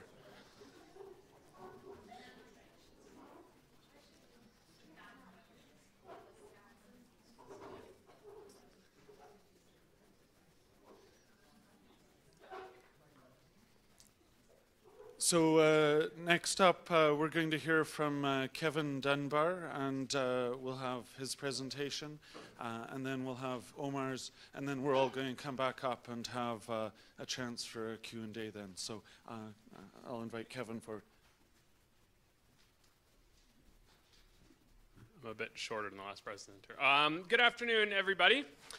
I'm Kevin Dunbar, Director of Global Programs at Kerr Canada. So today we're talking about migration and forced displacement. And I often like to start these talks by just asking everyone one question. So can you put up your hand if you were not born in Canada? So I think that is a pretty telling indication of migration in the world today, whether forced or by choice. The stats I've heard from the UN is that 1 in 7 people today live in a country they weren't born in. Migration is happening. And displacement, so this is forced displacement, forced migration is increasing every year, and it's increased again this year. Worldwide, more than 69 million people have been forced from their homes. This is the greatest number since World War II. 1 in every 113 people in the world is a refugee. So to put this into context, since 2011, every hour of the conflict in Syria, 50 people were displaced, every hour of every day. So by the time it takes to finish this panel, the population of this room times 2 will have been displaced inside Syria. And within this, far-right politics are gaining momentum. They're pushing xenophobic, anti-immigrant agendas. We have images of ships full of vulnerable people being left adrift. And while our neighbors to the south, the US government, have stopped actively separating families, they are still pushing stereotypes, still pushing mistruths, and joining other Western nations in building walls and razor wires to keep people out. These figures I've talked about, these images, are staggering. They often shock our global conscience, and they should. Global migration and displacement is an issue of conflict. It's also an issue of climate change and inequality driven by global market forces. I believe that this is the greatest challenge facing this generation, an issue we can't ignore and one we can't sit on the sidelines for. So today I'm going to talk about 3 things: global trends in forced displacement, and the impact this has on men, women, boys, and girls. So these are the causes and the concerns that Catherine noted in her presentation. I'm also going to talk about how Kerr, our organization, and other international organizations are responding. And I'm going to try and have a positive spin, some of the opportunities for positive change within this. And there's also going to be the negative reality, the reasons we need to act, and the challenge in actually finding solutions to these conflicts. So, worldwide, more than 145 million people need humanitarian relief, and of those, there's about 69 million people displaced from their homes. Today, we are talking about IHL violation, armed conflicts. Armed conflicts drive 80% of humanitarian need globally and are the biggest causes of forced displacement. Inequality, which I talked about, poor governance, and increasingly climate change are risk amplifiers. They are drivers of conflict and displacement. And for organizations like Kerr, and when we're looking at the trends in this is important. Humanitarian crises and their drivers are increasingly chronic. They're increasingly protracted in nature. The days of just responding to an earthquake and being able to respond for 6 months and move to a recovery phase and step back, those days are ending for the humanitarian world. Those responses still happen. We saw an earthquake in Indonesia recently, but that's not where the majority of our work is today. And now the result of these protracted conflicts means that the average length of time a person spends displaced is 17 years. That's the entire length of education before you graduate high school. That's the better part of a career for many adults. As I'm talking, the Syrian conflict has entered its 7th year. We have conflicts in the Democratic Republic of Congo, Central African Republic, South Sudan, Yemen, Somalia, which are all showing no signs of ending. And newer crises, the refugee situation in Bangladesh, is going to take years to resolve. By 2030, it's estimated that 60% of the world's poor are going to live in these fragile and conflict-affected states. And within this, for humanitarian organizations, the funding gap for us to respond is increasing year on year. Next year, it's estimated that the humanitarian community is going to receive 50% of the funding it needs. Now, behind these figures, these big figures I'm giving you, the humanitarian needs, they're individual and personal stories of girls, boys, women, and men whose lives have been uprooted, dreams have been put on hold, and who have been subjected to unspeakable fear and suffering. So what does protracted displacement mean to them? Recently, I was in Jordan, and I spoke with a Syrian father of 9 children. And we talked about life, we talked about being fathers, and I also wanted to ask him about the humanitarian support he'd received. So we'd been supporting him and his community as Kerr. But his message to me was really clear. I don't want to sit around and wait for assistance. I want to work.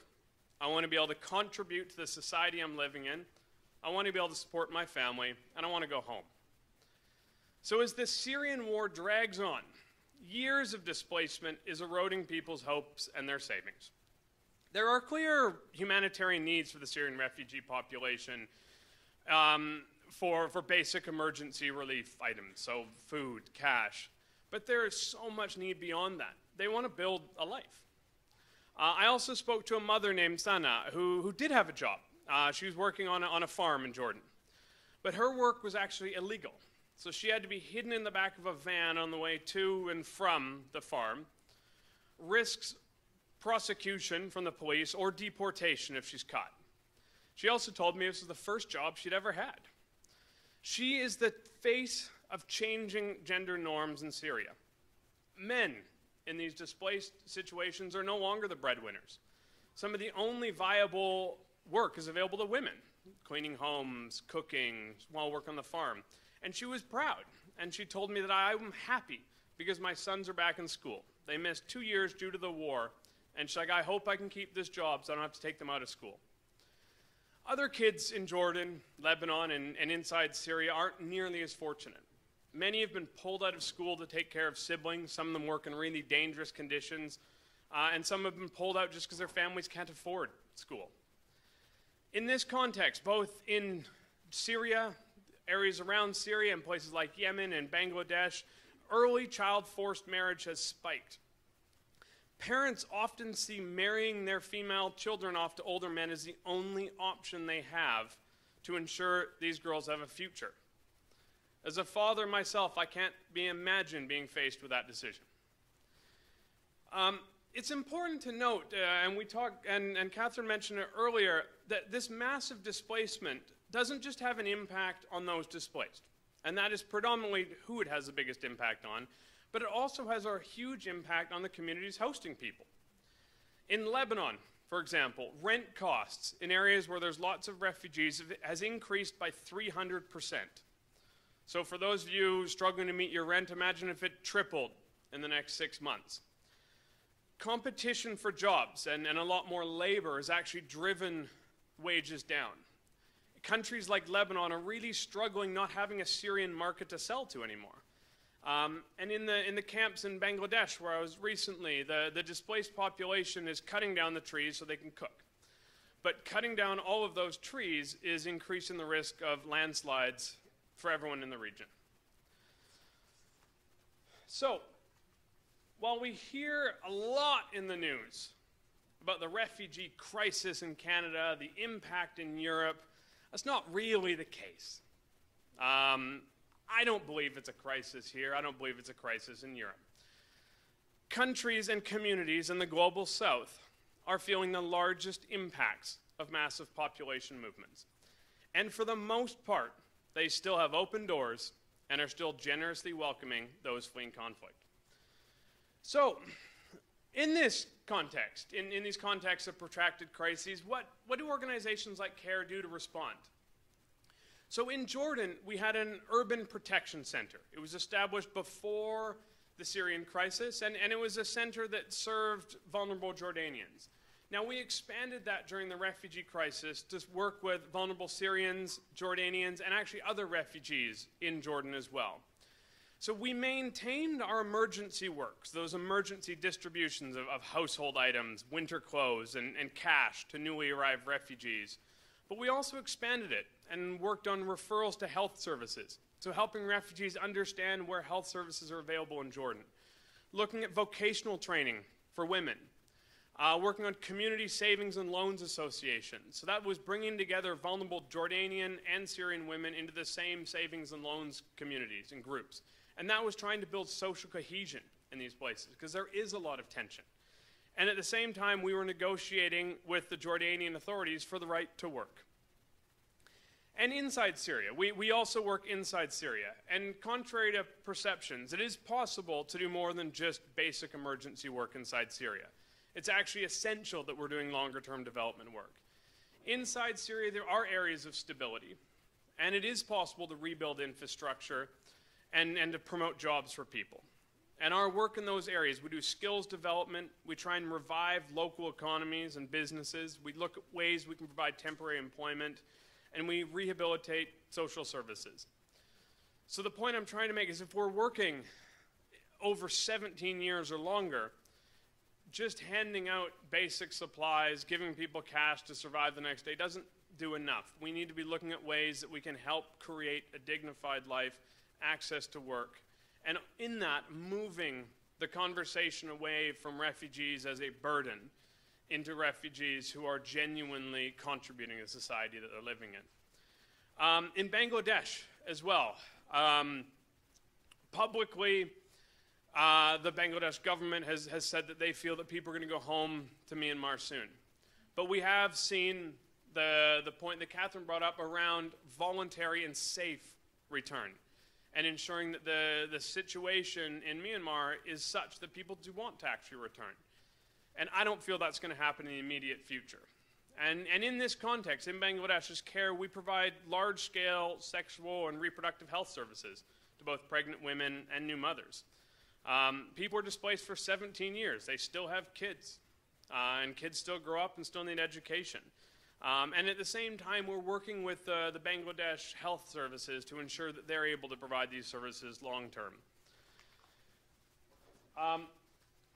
So I'd also like to take a moment to reinforce and to talk a little bit about the link between gender equality in situations of displacement. So Kerr is a gender equality organization. And I, working in the humanitarian world, have long heard that gender is a secondary consideration in emergency response. It's not enough time, it's not saving lives, gender isn't important. But in our experience, and just basic common sense, suggests that understanding and responding to the different needs of men, women, boys, and girls in an emergency is essential in all responses, and it's particularly important in context of displacement. And I'll talk a little bit about why. And for Kerr, gender isn't just focusing on women and girls. A lot of our work does focus on women and girls, but men and boys have particular vulnerabilities, particular needs, and they also need to be engaged in work around gender. So as Kerr, we need to be responding to the particular ways in which women and girls are impacted in displacement situations. So that's addressing those spikes in sexual and gender-based violence, trying to respond to the increase in sexual exploitation and abuse that's been prevalent and reported a lot in the news recently. And as I talked about, the sexual and reproductive health needs that still occur. People still have sex and still have kids. But at the same time, we also need to understand and work with the changing gender dynamics that occur in emergency situations. Conflict and displacement are a shock to the status quo. They forcibly change the role of women, men, and children, and they disrupt traditional gender roles. Much the way in Canada and the United States, the Second World War changed the gender norms for women in our society, we're seeing the same impact in places like Syria at the moment. Women are embracing new roles and new responsibility in society. Men are at home taking care of domestic duties. Women are able to access jobs. Women are also playing critical roles in delivering humanitarian assistance. So this is the one positive opportunity in conflict and displacement. These types of gender shifts represent a real opportunity to change long-standing gender norms in these communities. So there is an opportunity to strengthen women's empowerment in these contexts, and that opportunity is high, and the risks of not doing so are even higher. Remember, these are the same contexts where there's a greater burden on women and girls, a greater number of female-headed households, greater care burdens, and much higher rates of gender-based violence. And working with men and boys is essential in this context. We need to be able to change attitudes, change behaviors, change understandings, and that's the only way that we'll be able to sustain the gains we're making in gender equality during the crisis. But ultimately, Catherine mentioned earlier about trying to find solutions, ending displacement. Ultimately, it can only be ended by finding a political solution to the conflict. And sadly, paths to these solutions are becoming more and more complicated. Political polarization is driving us further from our shared humanity. Politicians are using migration as a tool to create fear. And aid strategies, humanitarian funding is being linked to strategies to reduce and limit migration. Keep people where they are. We'll fund development in that country as long as they don't show up in Europe. And when peace is achieved, it's seldom in a thorough, complete way, which results in greater stability. It's often linked to military or security operations that are not always accompanied by measures that address the root causes. Iraq, Libya are two recent examples. Yemen also had a negotiated peace very recently, but it didn't address the root causes and the root challenges within the country of Yemen that resulted in the even worse civil conflict we see today. Now, these root causes, as I see them, are inequality, climate change, and poor governance. And when I talk about climate change, we are the first generation to feel the impacts of climate change. We are also the last generation that can do something about it. Reversing gender inequality, reversing global inequality, and reversing climate change requires political will. And political will requires citizen engagement. These are the challenges for our generation, the entire generation, every one of us, not just humanitarians like me. As the father in Jordan said, I want to work, I want to contribute to the society I live in, I want to be able to support my family, and I want to go home. We owe it to him. Thank you.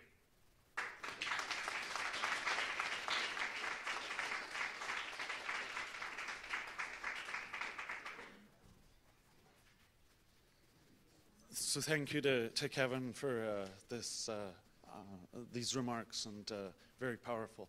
We're going to call forward now Omar Abdullahi and hear from his experiences and his perspectives.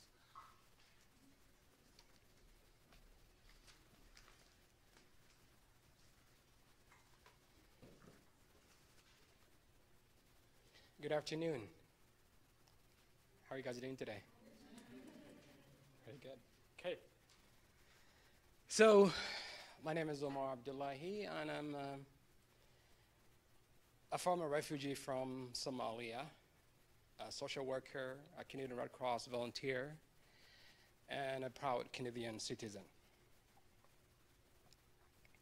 I just want to thank, am I too loud? Okay. Okay. I just want to thank the Canadian Red Cross and University of Saskatchewan College of Law for organizing this conference, and my fellow panelists. I think Kevin have touched about the experience of displaced and refugee people. And I just wanted to share with you, and also Catherine have touched the international law and what we need to do about displaced and refugee people. So I just want to share with you a story. how I became a refugee. It was the end of 1990. I was 10 years old. I lived with my family in Mogadishu, Somalia. Beautiful city, used to be. Life was great in Mogadishu. I lived in a villa. I had a lot of food to eat, school to go, friends to play with. I felt safe to play around in my neighborhood. No one was trying to kill me or rape me or do anything to me. I lived in a normal life, like we have here in Saskatoon. But all that innocence, all that life, all that good thing kind of was gone just one day.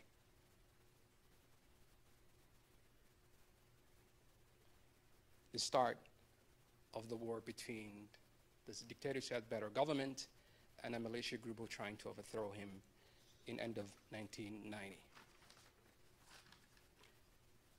As a result, Mogadishu was not safe anymore. My older brother Abdi was shot by a gunman because he was helping a friend to sell a gasoline because of during the war in Mogadishu or whatever, and he came to him and asked him, "Do you want to buy gasoline from me?" And he goes like, "Get away from me." As soon as he turned around, he shot him in the leg. We became a target because of the tribe. So Mogadishu was no longer safe for us to be in there. So we'll move outside of Mogadishu, hoping that the guys who overthrow Siad Barre will come together and figure it out and build a government.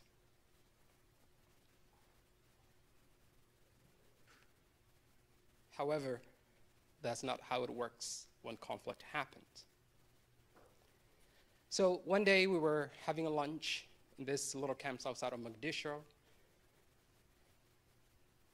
and out of nowhere, there were gunmen attacking us. And all we have to do was just to run for our lives. Why are they killing us? Why are they trying to kill us? I don't know. So survivals, you gotta run. I've run myself.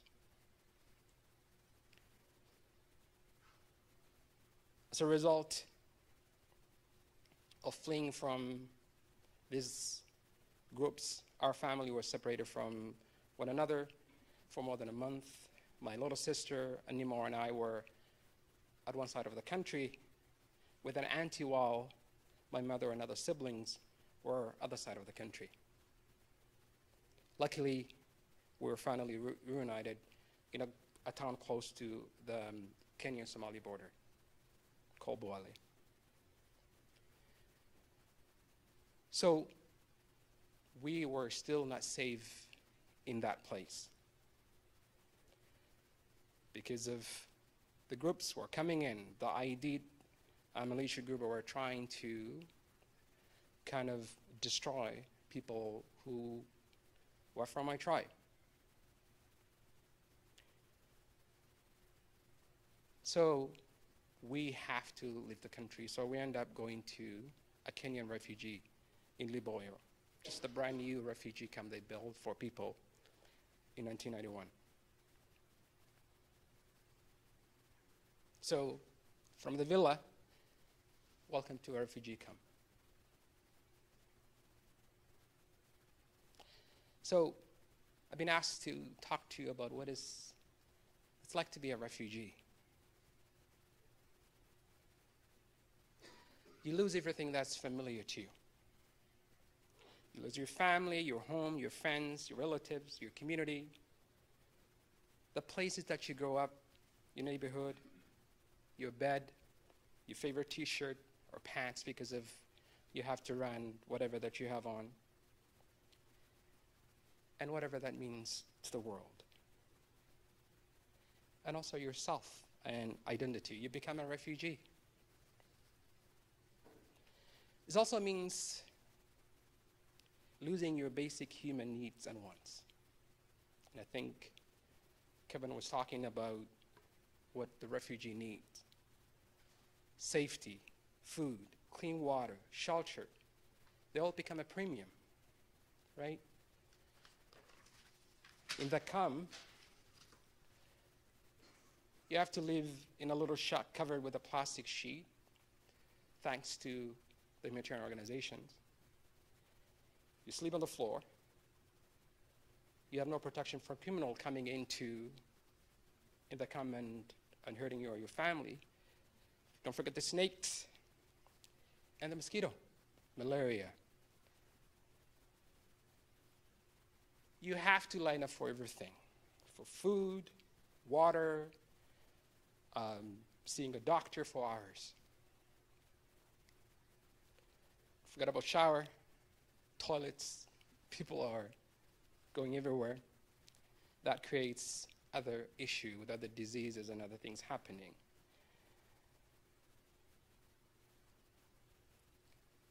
Becoming a refugee also means losing your innocence. Remember that 10-year-old in Mogadishu thinking that the world is a really great place. You learn very fast that human life means nothing to some people.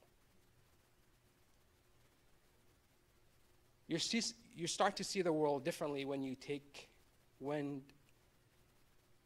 you see what's happening to you and your family and the people around you.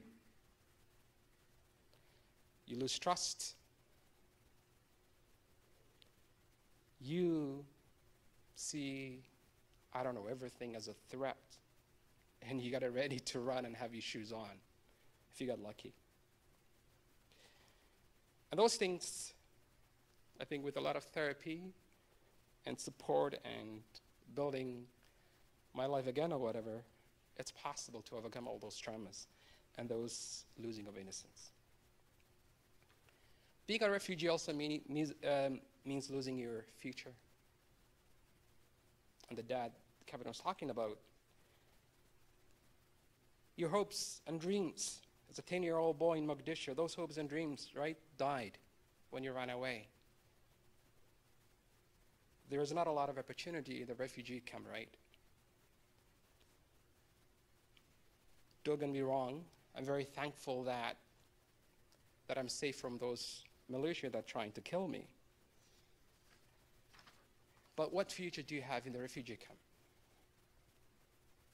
You can't work, education is only, some of the camp that time when there's really not that much. Now I know that in Kenya they have high schools, but no university. You can't work outside of the camp. You can't work around and go to different city in Kenya because if you need an ID, national ID, if you don't have it, you're a refugee, go back, or you have to pay money and bribe the Kenyan authorities. So the kids that I came to refugee camp in 1990, I still end, most of them are refugee camps in Kenya, Dadaab. I think it's the world's biggest refugee camp. Because of Somalia, we're trying to kill each other. Every day there's a different group coming up. Before it was the warlords, now it was a religious group. Now there is another thing, right? We are called failed state. So those kids my age are having their own kids, or now they're grandparents, some of them, at the refugee camps. Being a refugee also means you're losing your human dignity. As soon as you become a refugee, you're looked upon without any respect. What do we call them? Those people who are trying to invade us, trying to take what we have. They're only here for economic reasons. They're not really truly a refugee. How do we know they're truly a refugee?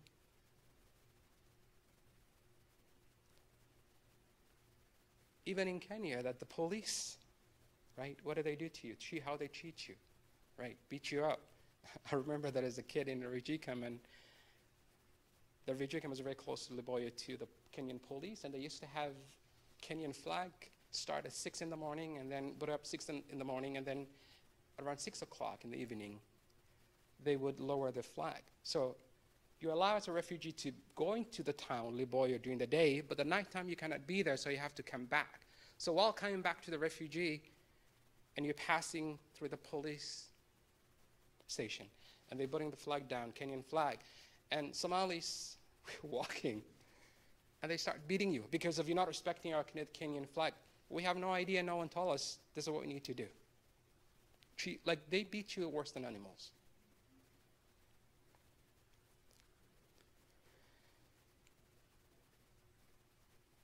There is good things that you learn as a refugee. You appreciate life. Every day that you're alive and you're breathing, right? It's a blessing. That you made it, you survive, you're still alive, your family's fine. It also teaches you to adapt, to learn how to adapt. As a refugee, you're constantly put into many crazy situations that you are forced to adapt in a daily in order to stay alive.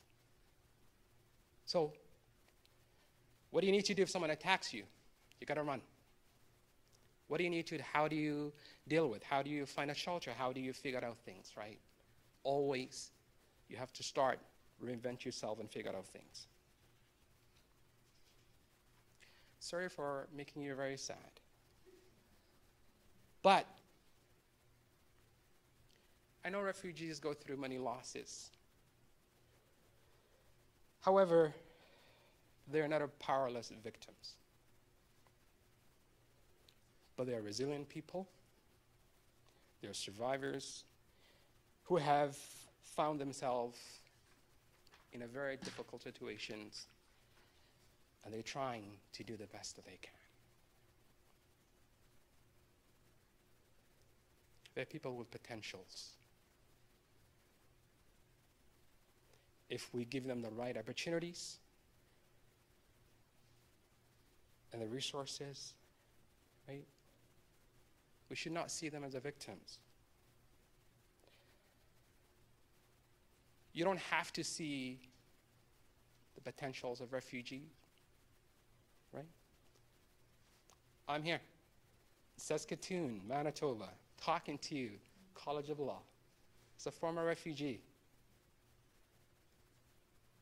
right? So I'm an example. I have a life, job, family. Oh, my daughter's going to university in Winnipeg. And I am doing whatever I can to make Canada a better place. So they are people with potentials.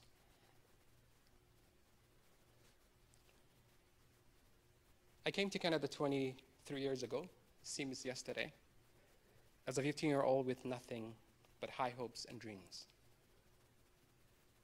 And hoping that at least that you have been given a second chance, so what you want to do. I did not speak English, but I was determined to learn the language. It's a very difficult language, by the way.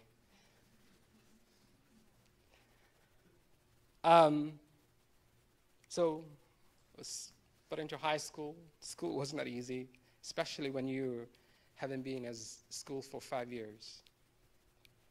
Starting and trying to compete with Canadian kids who's been going to school since they're like kindergarten.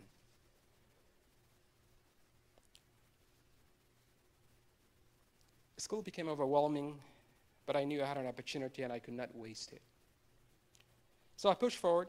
After 3 years of struggling in high school, I dropped out. I started working to support myself in Vancouver and to support my family back in a refugee camp in Kenya. After working 7 years, drove a truck as a delivery guy, working at a dairy plant, trying to do whatever I can to support myself and my family. And after having 2 kids and getting married, 2002, I went back to adult education to pursue my high school to finish high school, because if I know education is a key to, for our futures, right? Graduated a year later, started saving money, and I heard that Manitoba, and it's cheaper to go to university compared to Vancouver. It's a little bit expensive. So I went to University of Manitoba to Faculty of Social Work and got my BSW and Master of Social Work, and the rest is history. I feel Canada has given me a second chance in life. And I want to make most out of my life by getting, educations, possibly contributing to the Canadian economy and society, and giving back for those who are less fortunate, like I was as a refugee. That's how I ended up volunteering for Canadian Red Cross and working with immigrant and refugee communities in Winnipeg. So we did, as a Red Cross volunteer, and I now saw one of my colleagues here from Canadian Red Cross as a volunteer. There was a forest fire up north in Manitoba, and there were more than 1,000 people displaced. So working with Canadian Red Cross to help and give it back to those less fortunate, people who are literally have to leave their homes because of the fire. I have understanding about what it's like to leave your home with nothing, so I want to give it back to those. So it was really a great opportunity to see them going back to their home, their life, because when you talk to them, they will tell you, they were fishers, they have a life, they like their community, and now they're stuck in a hotel in a downtown Winnipeg. And some of them were, Winnipeg is a foreign country compared to up north. So that was really a great opportunity to watch, to see, and work with evacuee. I want to leave with you 3 thoughts. And I apologize again for depressing you.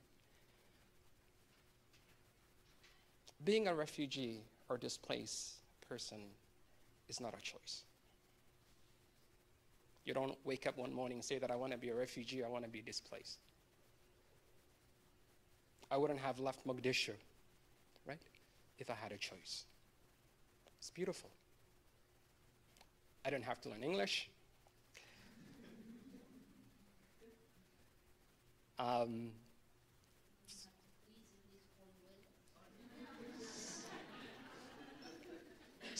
I'm from Winnipeg.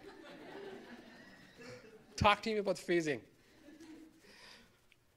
So I wish I was still in beautiful Mogadishu, where people love one another, they had a neighborhood, you have a culture, things that you have to, I didn't have to see all the trauma that I've witnessed.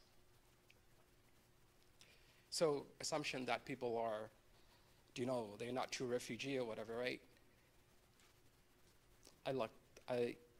If I had an opportunity, I wish I was still in Mogadishu.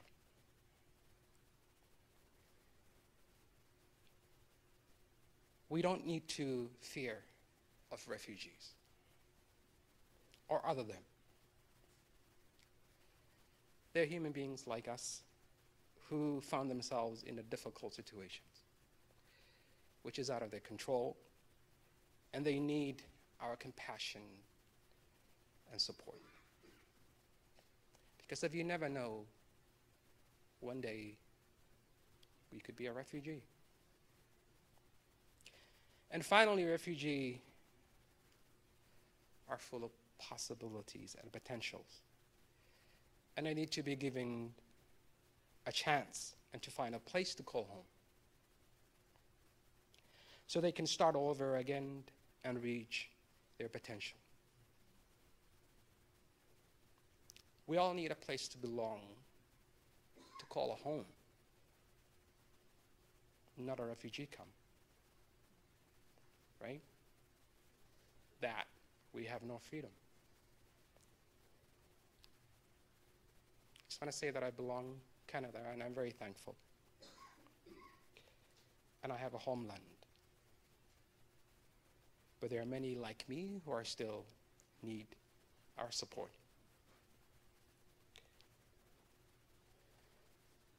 But hopefully there is a lot of good people around the world, and you, and we can do something about it. So just thank you for listening, and thank you for the opportunity to share my story. Thank you.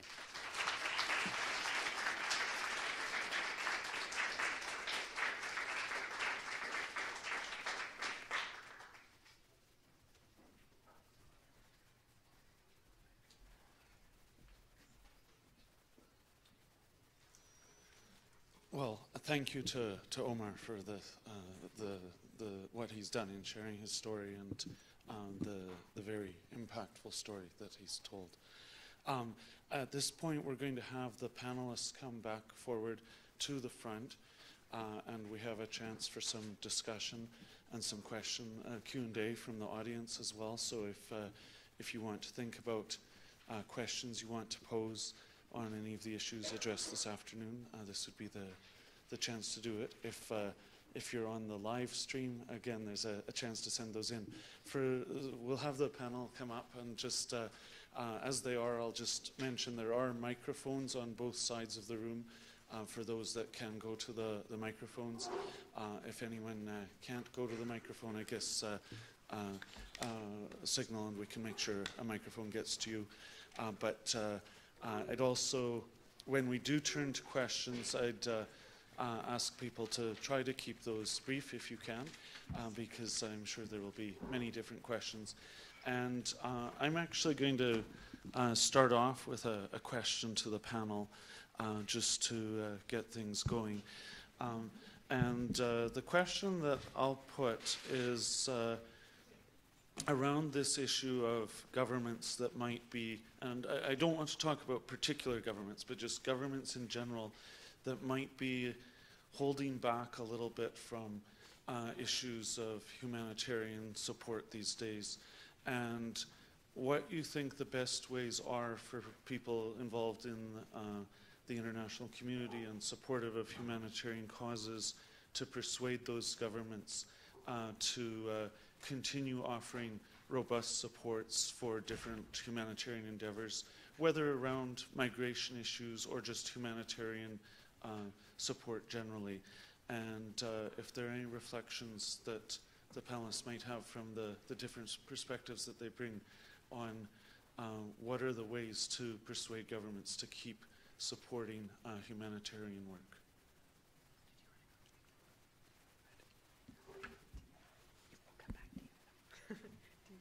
You go first, I can touch that. Okay.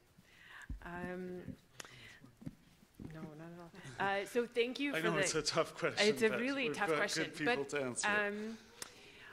I think governments are motivated by different motivators. Am I using a redundant word in there? But they're inspired to act for a number of different reasons.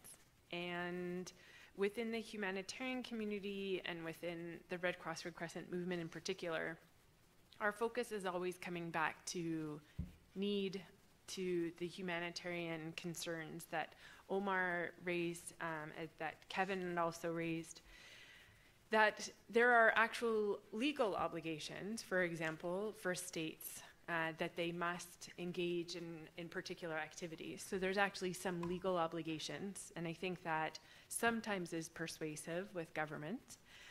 Also persuasive is recognizing the fact that preventative work is often a better option than responsive work. So focusing on the ability to prevent displacement, prevent longer-term suffering, and convincing, too, that it's in the state's best interest for them to be able to continue to provide assistance.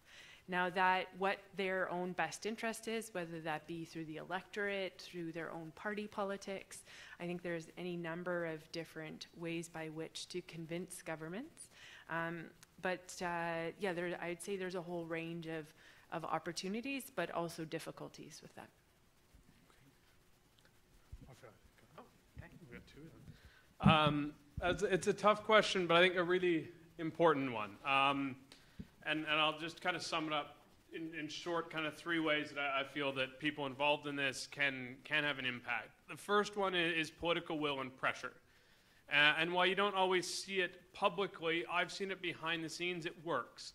When countries, and some of the recent examples we've seen in the news, when countries do get that political pressure, whether it's from the region or from a global international pressure, they do often create more space for humanitarian actors. They do often adhere to additional protections and laws. So I think that political pressure, and keeping the pressure as Canadians on our government, making sure that our government is being held accountable and is pushing other governments to respond effectively.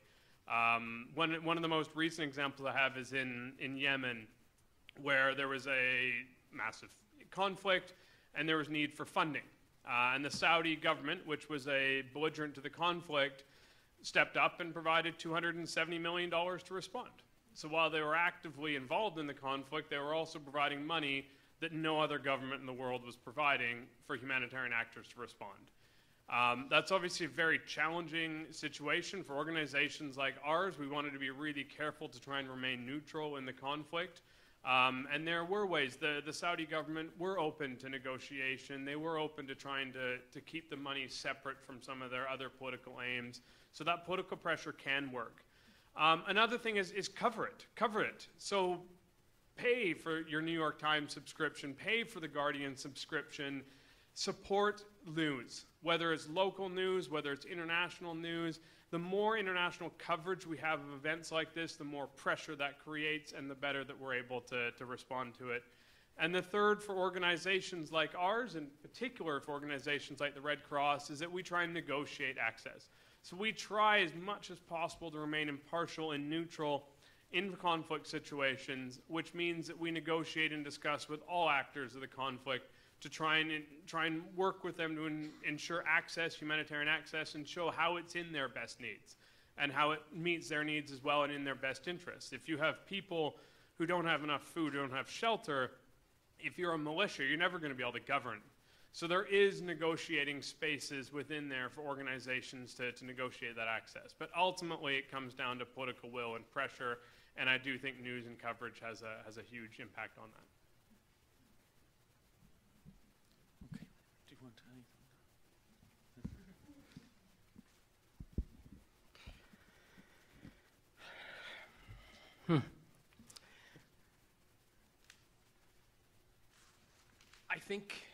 I mean, how many of you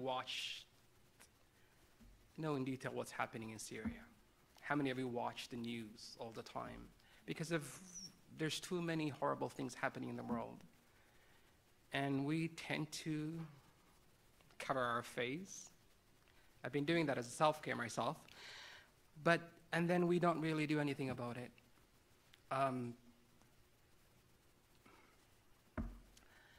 And we don't really see what happened to people, right? And for sure, politicians and everyone else will kind of do their spin. But again, an international organization like Red Cross, like Kerr, like UN, they're doing the best that they can. But you have seen what the struggle they have, worrying about money and everything else and trying to save lives. But I think that we're becoming, I don't know, what is the word I'm looking for? Numb about the whole thing. And we have a little world, and we're trying to protect it. But the conflicts around the world will impact whatever we are, right? It's not going to go away. They'll figure out a different way. They will come in a different option. I think Kevin was talking about Syria, what's happening in Jordan, all that. Those kids, if we don't really educate them and give them an opportunity, tomorrow they're going to get guns and do some other things and stuff. And tomorrow they're a different group and trying to blow up somebody. So I don't know. Do you guys know, like in when the world, in my opinion, let Somalia to fall apart and did nothing about it? There was another dictator in Ethiopia, Mengistu Haile Mariam. And I think it was 1991-92, he was asked to leave, and then their militia group to take over, Milizenawi group. And there was no fighting, that Ethiopia is still a country that is working, while Somalia is a failed state. Somebody chose to talk to that guy and did nothing with Siad Barre. So I think that we could figure out a way to say, do you know what? I want to do something about it. So, I don't know. Sorry. Okay, thank you. Are there? Okay, so we're going to take a question or two from the live stream next. Bryn Rees has been gathering those over the period here, and we'll hear some of those now. Okay, so the first question that we have, it's from an anonymous person in our online audience, and the question is, from a legal perspective, what do you think of the ICC having jurisdiction over deportations of Rohingya to Bangladesh as a possible crime against humanity? And it's just open to the panel. They didn't specify who they Okay, put the so question a tough question about a particular situation. I should say there may be questions that pose challenges in answering due to operational sensitivities, but if any of the panelists are able to speak to this question, I'll hand it over. Okay. So yeah, there was the recent finding and decision by the ICC, which is an interesting. You have a lot of commentators who have commented on it as legal status, etc. Because of our issues around neutrality and our operational presence, I won't delve into the legal analysis. But I think if we go back to what I had put up on the slide, how do we increase compliance with international humanitarian law? One of the levels there was on criminal tribunals. And so it's an interesting time for us to look at the role of the International Criminal Court and the fact that they're looking at this from a cross-border issue, and the fact that they're looking at that particular case. So I wouldn't have anything more than that. It's an initial finding as far as I understand, but I'd say that a lot of international lawyers are going to be following that case in particular. Okay. Can I interject with a question here, because just so that people that are listening to this response understand well, can you speak a bit about the principle of neutrality and why that serves as an important principle for the Red Cross's operations? Yeah, I'd be happy to. Thank you for the opportunity. So the Red Cross Red Crescent movement is governed by 7 fundamental principles. One of them is that of neutrality. And if you think about neutrality, we have independence, impartiality, humanity, so we're governed by the needs of those who we're working with. And one of the ways by which we respond is we do so in a neutral way. And the reason and how we do this in a neutral way is that we don't engage in a public discourse about our findings. Instead, we engage in a bilateral discourse. So with the parties to the conflict, with people who are operational on the ground. So I have colleagues with national societies as well as with the International Committee of the Red Cross who are in a lot of these affected communities. So we're talking about South Sudan, Somalia, Nigeria, colleagues here from Nigeria, all operational there, all working with affected communities as well as parties to the conflict. And when there are issues with the parties to the conflict and concerns, then those issues are raised in a bilateral and confidential nature with the parties to the conflict. And so the ICRC in particular, they have protected bilateral confidential dialogue with the parties to the conflict in order to use that as their methodology in order to try and effect change. And so the Red Cross isn't neutral at all to the issues, but rather the Red Cross Red Crescent movement will not come out publicly unless all other avenues are exhausted and there's a decision that going public with their concern would actually affect some type of positive change. I had mentioned earlier about that whole issue of macrocosm, about the response. So there are other organizations who do go public with findings, etc. But for the Red Cross and Red Crescent, we're a neutral organization, so focusing on the providing assistance in a based on need, so not discriminating, and also doing so in an independent way, so independent from governments, independent from influence for the parties to the conflict. And we do so, and Kevin had mentioned this earlier, in order to be able to maintain access. So if individuals go public with a lot of their concerns, then that access to those very particular vulnerable communities can be denied by the parties to the conflict. And so in order to gain trust, to be able to maintain access and to be able to provide assistance to those communities, then that's one of the operational principles of the Red Cross Red Crescent, is of neutrality.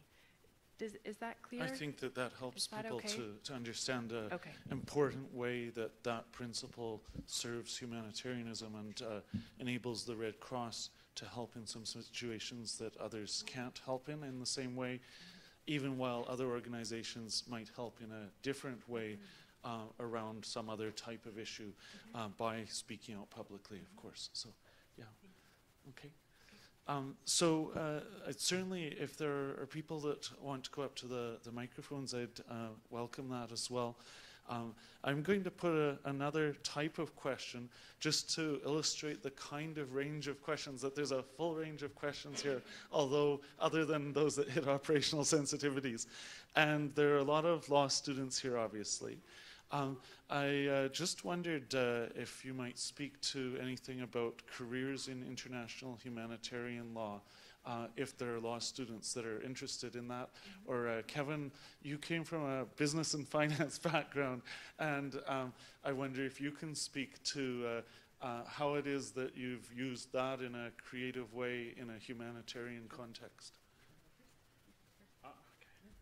To write down an answer. So yeah, as mentioned, I do come from a business background. So I started my career in international business and sales, and then eventually later on in life decided I didn't want to be in business anymore and wanted to kind of give back a little bit to the world and try and make a difference. So that I ended up going back to school, volunteering, and then working in humanitarian work. And I think the reason I try and blend some of that business background is right now there is, I forgot what exactly the number is, but around $24 billion a year in humanitarian assistance in the world. And that's just humanitarian. That's nothing to do with the amount of development assistance, bilateral assistance. The world that we work in is large, it's complex, and I think that it needs to be approached in that professionalized way that can manage funding of that size, but at the same time maintaining our humanity and our purpose. And that's a really important thing for me in my work is ensuring that as Kerr, and particularly as Kerr Canada, that we're able to manage large-scale programs and we're able to do it in an effective way. Because ultimately, we are accountable to the people that we're trying to serve, whether it's in Jordan, in Lebanon, in Ghana, in Nigeria. That's the people that we're accountable for. And if we're not using money as effectively as possible, then we're not accountable there. We're also accountable to the people that give us money. So all of those things, to me, drive us to be as efficient and as effective as possible. And that's a different bottom line, right? Businesses are driven to be effective because they want the biggest profit. So they want their cost to be as effective as possible so they're able to drive a profit. But I do have friends who still work in the private sector, and we're seeing a huge change. Companies like Patagonia, Apple, there's a big shift to kind of that double bottom line and that social aims as well as the kind of profitable aims. And also, I believe that the challenges that we're trying to solve are complex. Inequality and poverty are complex challenges. And if we're not engaging private sector and businesses in trying to solve that, we're not actually ever going to solve it. That $24 billion, while it sounds big, is just a drop in the bucket. And if you look in Ontario, so I'm living currently in Ottawa, in Ontario, recently the provincial government is scrapping what is supposed to be a minimum basic income. So ensuring that people actually, a minimum wage is enough to live. It's the private companies that are coming out saying that's a terrible idea and trying to reinstate it. So I think that there is, and it's because they believe that if people are earning a decent living wage and they have a better, there's lots of reasons why, I won't go into it. But anyway, I think it's critical that we are engaging private sector, government, and not-for-profit, whether it's a community organization or an international organization like Kerr. So that's kind of been my career path, and I know within Kerr and within other organizations I've worked with, there's people from a wide range of backgrounds. So we've had lawyers, we've had social workers, we've had water engineers, shelter engineers, finance people, and I think having a range is what makes our organizations strong. But really at the base of it, I try and ensure that we have systems and processes that are in line with the size of organization and the funding people entrust with us.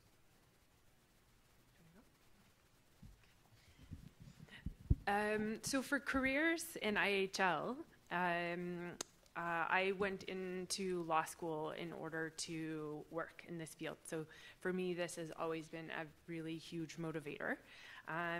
There are various positions. So within, for example, the Canadian Red Cross, there are some civil societies who have a particular focus on IHL. So for example, looking at some of the large NGOs, Human Rights Watch, for example, do some analysis on humanitarian law. You have some organizations in Canada who are looking at some of the weapons issues. So that's around what I had mentioned earlier on conduct of hostilities, the legality of weapons. You have some options there. There's also, of course, with the various government ministries. So in my work too, working with Canadian government lawyers. So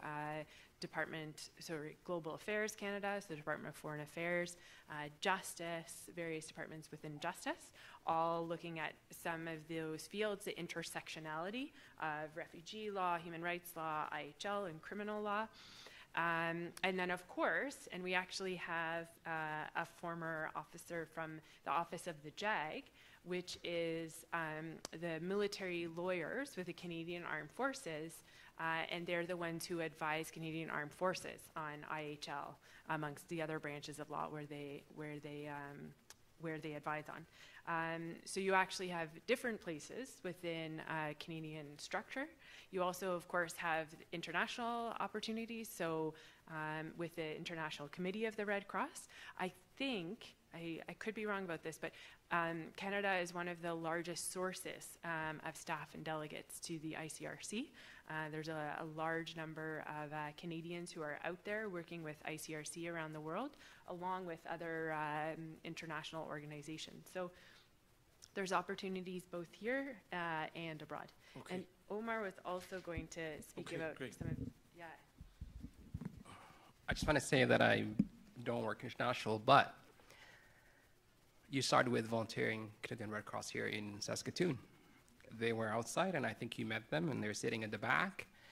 And that experience will help you get in later on when you finish the school to, getting to international, work with the Canadian Red Cross or Kerr or other organizations. So, and I think they need more volunteers. So please support them. Thank you. I started as a volunteer with the Canadian Red Cross and also with the Federation of the Red Cross and Red Crescent in Geneva. So thank you. Sure. Yeah, and so if there's anyone with individual questions around these kinds of issues, maybe talk with the panelists after, as well as with the Red Cross staff with whom you can volunteer. I understand we have another question from the live stream, and Bryn wanted to make sure that she wasn't just thought of as the student that kept having a lot of questions. So these are questions arriving from the live stream. We have another question. It's someone from Hong Kong Red Cross, formerly CRC. And this person's saying that they will share their experience tonight with our new colleagues who are new to humanitarian law. And this person's just asking what advice you would have, what are some key takeaways that you would raise with people who are brand new to international humanitarian law. Okay. That is a good question. Yeah. So one of my key messages is you can spend, what we had talked about earlier, you can spend days and weeks and months and years studying IHL. And I think but the root of IHL and the focus is protection and how to limit the negative impacts of armed conflict. And so for those who are just learning about this topic, thinking about, for example, Omar's story and the vulnerabilities that people find themselves exposed to, and then what does the law try and do in order to respond to those vulnerabilities. So, and the idea of protection in armed conflict, and always thinking about those humanitarian consequences and considerations. So if we can get newcomers to this field thinking about those concerns onwards and upwards throughout their legal development, then I would say that would be a great success. Okay. If there's anyone that wants to go to the microphones, I'd certainly invite that. If you can make your way to a microphone, or we can bring a microphone to you. Bryn, would you mind? Oh, okay, you are coming forward. Okay.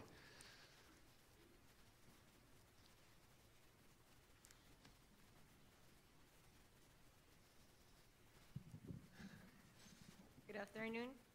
My name is Maria Paula. I'm from Colombia. In this moment, I'm an exchange student in the University of Saskatchewan. And I want to know what you consider about the situation of Colombia in this moment. Maybe 4 or 5 years ago, too many population from Venezuela crossed since their country to mine. In this moment, that population is estimated in 415,000 persons. And government of Colombia has a program, a special program for those migrants, and we provide them education, health, and permits for work. But taking account that Colombia is a developing country, it's really hard to maintain that situation. What do you consider government of Colombia has to do for continue with that support? Thank you. Thanks. I think it's a great question, and as Kerr, we're actually fairly engaged in the Venezuela crisis, and I think I won't talk about all the countries in the region, but Colombia, I think, really needs to be held up as a really great example. They're a country that's actually doing the right thing, not putting up barriers, opening their doors, creating a right to work, access to health services, and I think they should be really applauded for their response. And that's obviously having, I talked about the impacts on host communities, that's having a huge impact on Colombia, for sure. And I think the government of Colombia, I hope, are able to get the support so they're able to maintain this. I think that we need to be showing examples of how this can work. And I think as an international community, we have a duty to be stepping up and supporting governments like Colombia. I think it's so easy to continue to worry about refugee crises in Europe and using that as an excuse to divert aid money into Europe. If we're not supporting the largest hosting nations in the world, countries like Uganda, countries like Jordan, Lebanon, then we're going to start to see the situation in those countries turn. We're going to start to see increasing tension, stress on social services, and that's not going to make the situation any better. So I think we do have a global responsibility to be supporting countries like Colombia. And I was recently actually at the UNHCR in Geneva in a meeting on the Venezuela crisis. I know that the government of Canada, for one, is committed to supporting some of the regional countries around there, including Colombia. So at least I can't speak to the specifics, but I do know that there's an awareness that it is a country that needs that support and that it should be held up as a great example of how hosting countries are responding and keeping doors open. So that's my answer. So That is great to know and hear about for Colombia.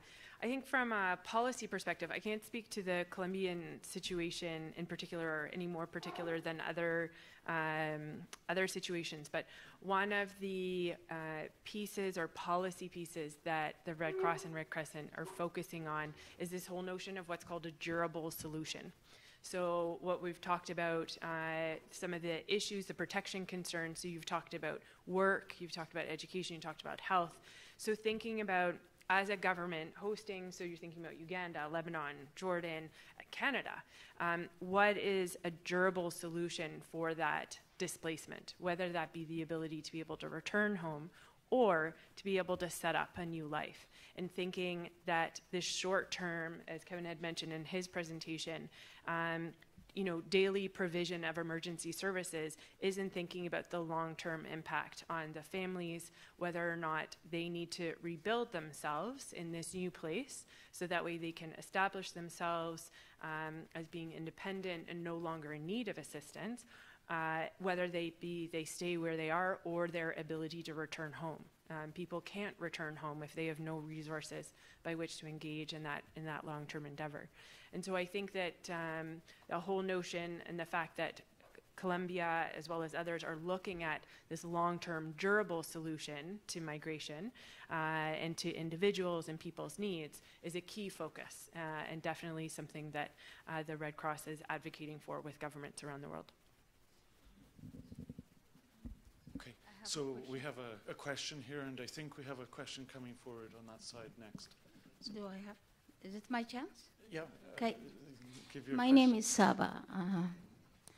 I'm originally from Africa, Eritrea, southeast of Africa. My question is,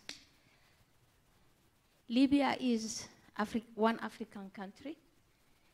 It's hard to say African slaves in Libya, and Libya is an African country. It doesn't make sense. But what is happening in Libya, the crime, like an auction. Auction here, we say they sell cars and everything, yeah? But human being is like an auction. They are selling them from lord to lord and world. I know in your spot, in your responsibility, you can't involve as a Red Cross to take side. But world is close their ear.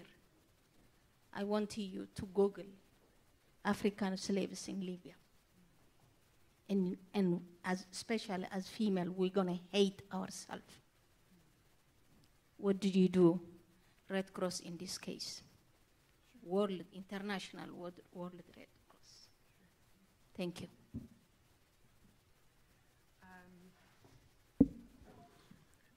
So I can speak to a couple of the issues related to it. So for the response that's taking place in the Middle East and North Africa, you have the presence of various Red Cross and Red Crescent societies, as well as the ICRC, as well as the Federation, who are involved with some of the migration across the Mediterranean. So they're involved in some of the rescue operations, some of the visits to places where people who are being detained, who are being held.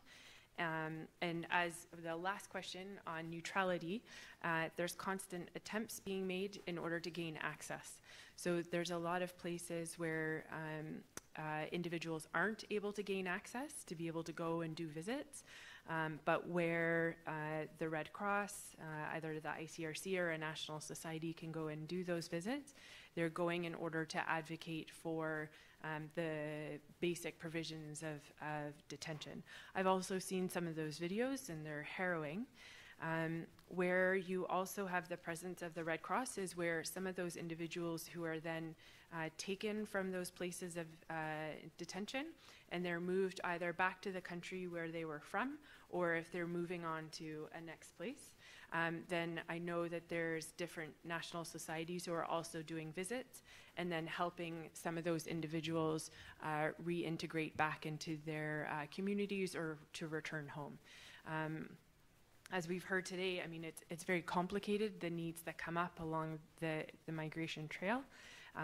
You have the secondary displacement, you have forced returns, so making sure that anybody who's coming out of these places where they're being smuggled, that they're then being returned to a place that's safe for them. So I think those are some of the ways by which the Red Cross are involved in some of the responses there.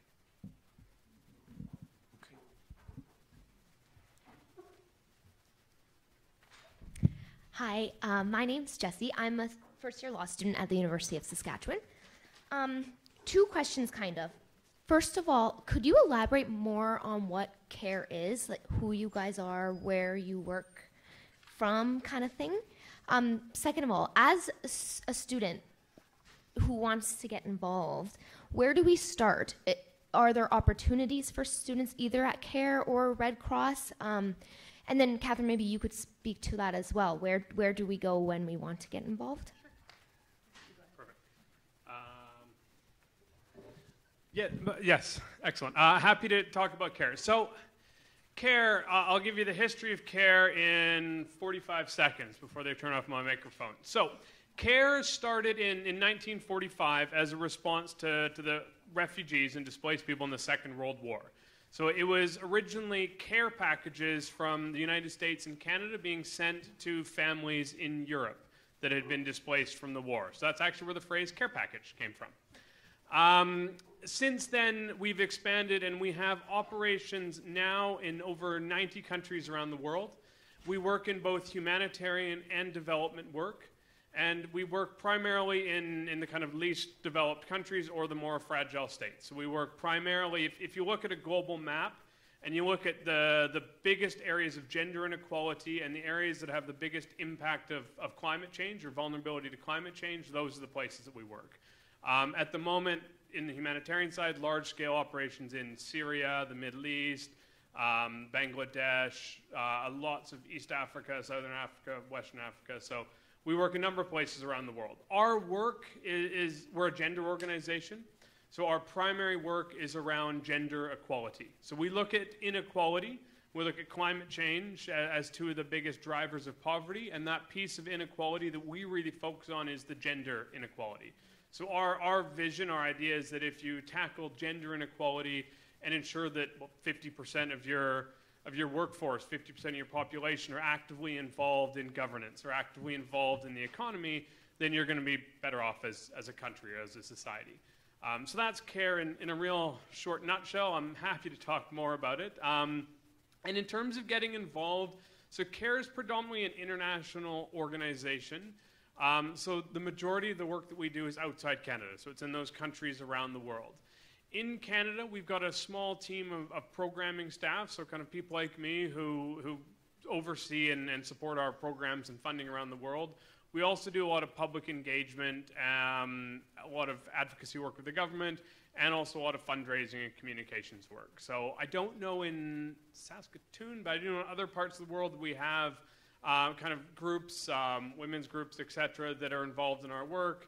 That are involved in kind of public education, public engagement. And in terms of students, in terms of people want to get involved, what I do is I encourage people to engage and to volunteer as much as possible. I think the Red Cross in Canada is a great entry point. Actually, one of my first forays into the whole humanitarian work was with the British Red Cross. I volunteered in the UK. So I recommend that. And also, for those of you who do or don't know, there's an organization in Canada called CUSO. So CUSO, and they are a volunteer sending organization. So Kerr, anytime that we have volunteers in our program, we actually partner with CUSO to get those volunteers. So that's a mix of kind of university student volunteers and also professionals. So we've had some kind of doctors. So doctors who specialize in reproductive health, so they've kind of volunteered in some of our programs. And I also know, probably doesn't apply to anyone in here, but Veterinarians Without Borders, VSF also does volunteering, and so does Doctors Without Borders. So MSF Canada is another place. Oh, yes, and Engineers Without Borders. So those are the areas, and I recommend, yeah, volunteer, get engaged, and from that, there's lots of opportunities that kind of present themselves. But over to you guys. For volunteering with the Canadian Red Cross, for those who are online and those who are in the room, we do take volunteers. And so there's different ways by which you can volunteer. For example, as Omar said, doing psychosocial support. So we take volunteers for a whole number of different types of roles and engagement. So people who are involved in some of our disaster response, so gaining some of the practical skills required to become a humanitarian. Accounting, so we've heard the very big importance of knowing how to balance a budget. We also take, so that's one, so your local branch with the Canadian Red Cross. For the Canadian Red Cross on the legal side of things, we take interns on a regular basis. We have partnerships with different universities, and we also receive applications for interns.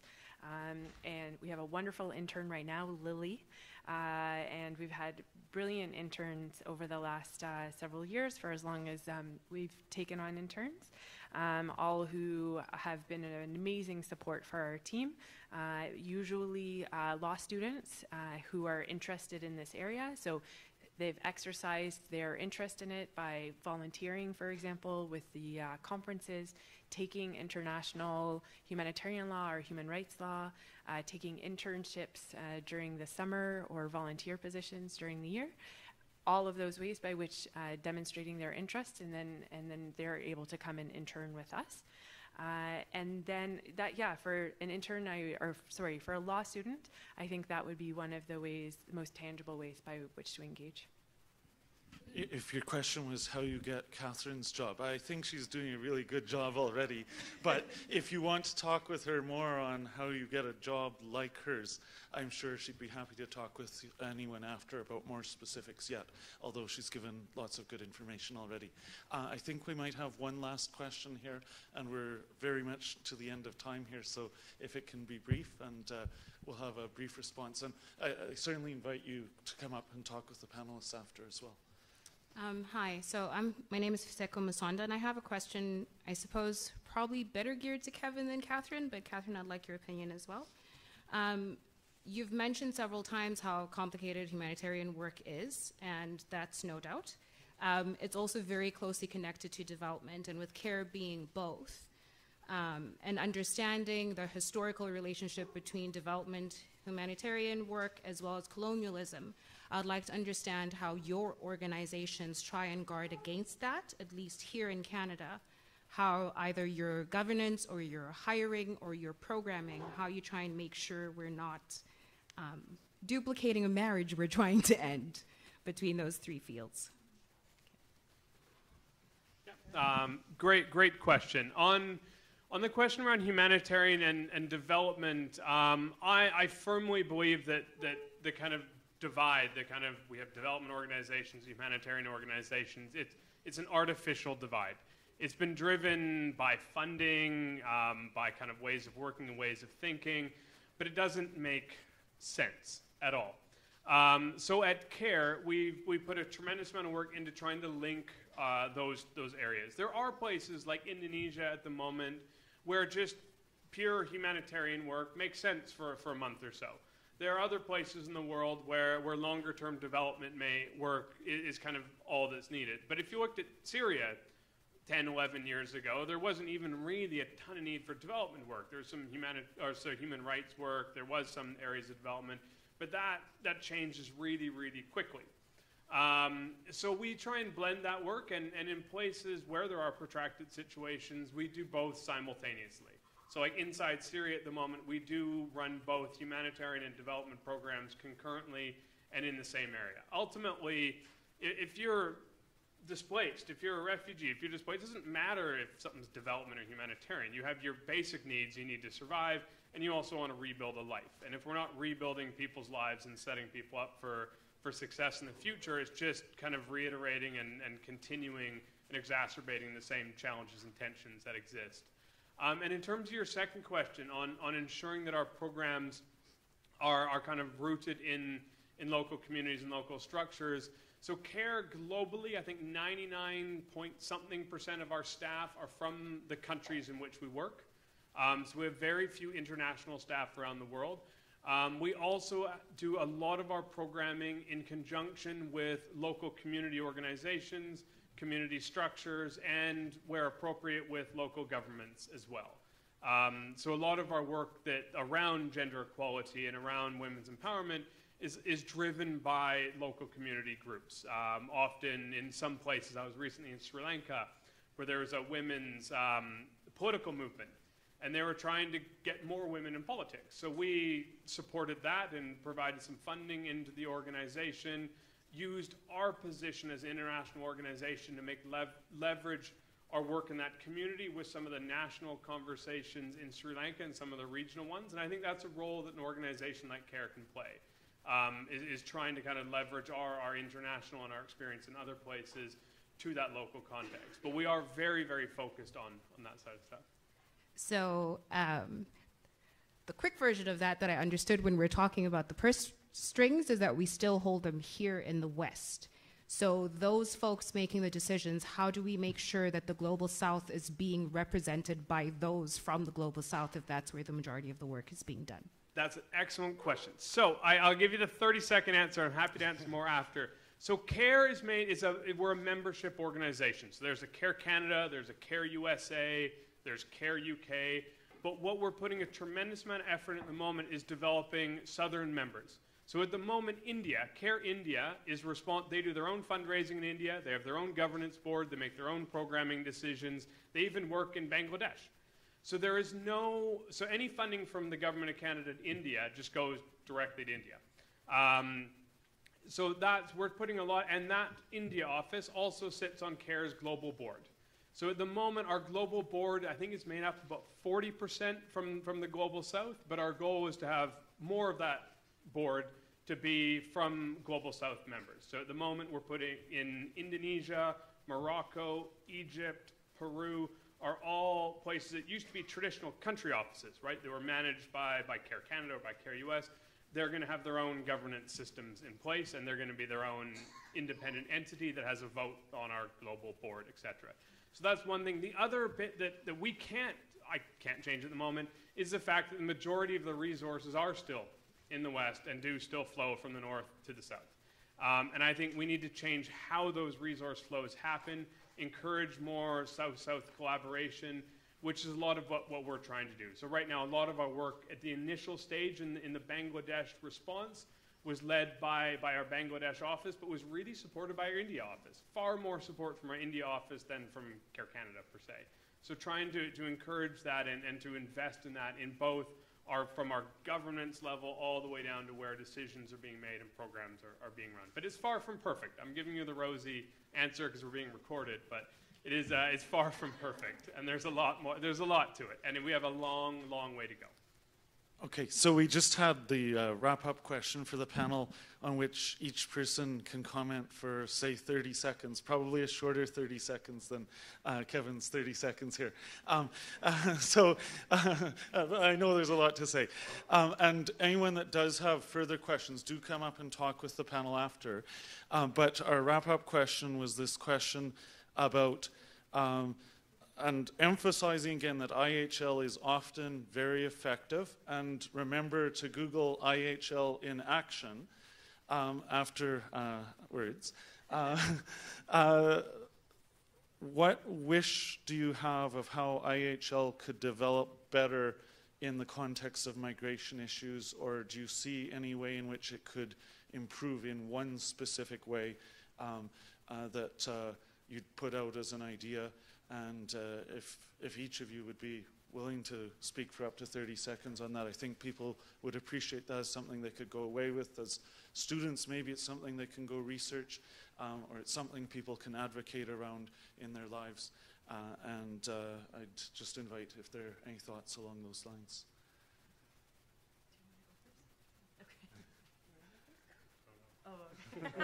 Okay. So 30 seconds.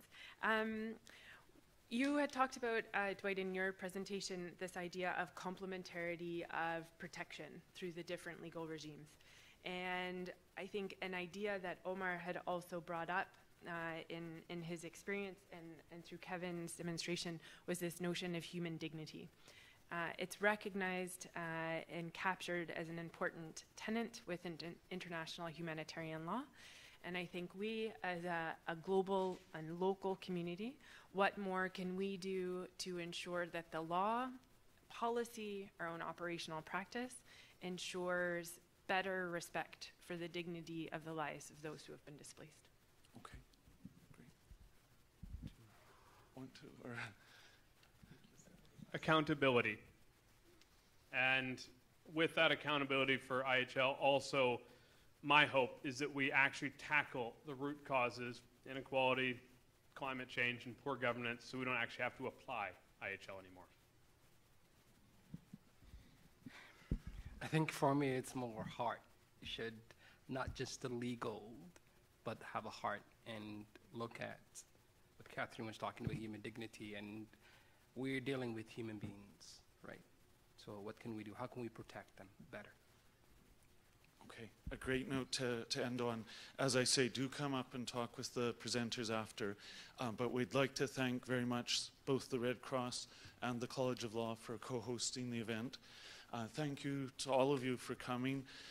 We want to thank all of the student volunteers who helped the afternoon run really smoothly. You probably didn't even notice them. They were so efficient. We had 15 or so of them working at different things, and we're grateful to all of them. And of course, we thank the presenters. If you can, before... I might not get this back up in operation, but we're going to try to put up a link where you can fill out a survey, and I'm hoping to have it up in a moment. Or if you prefer, there are paper copies, I understand, as well, of a survey if you want to give feedback on the session this afternoon. That would be welcome. Thank you. And so, once again, thank you to everyone for coming. As I say, come and talk with the panel further if you wish, or otherwise have a good weekend and go look up IHL in action.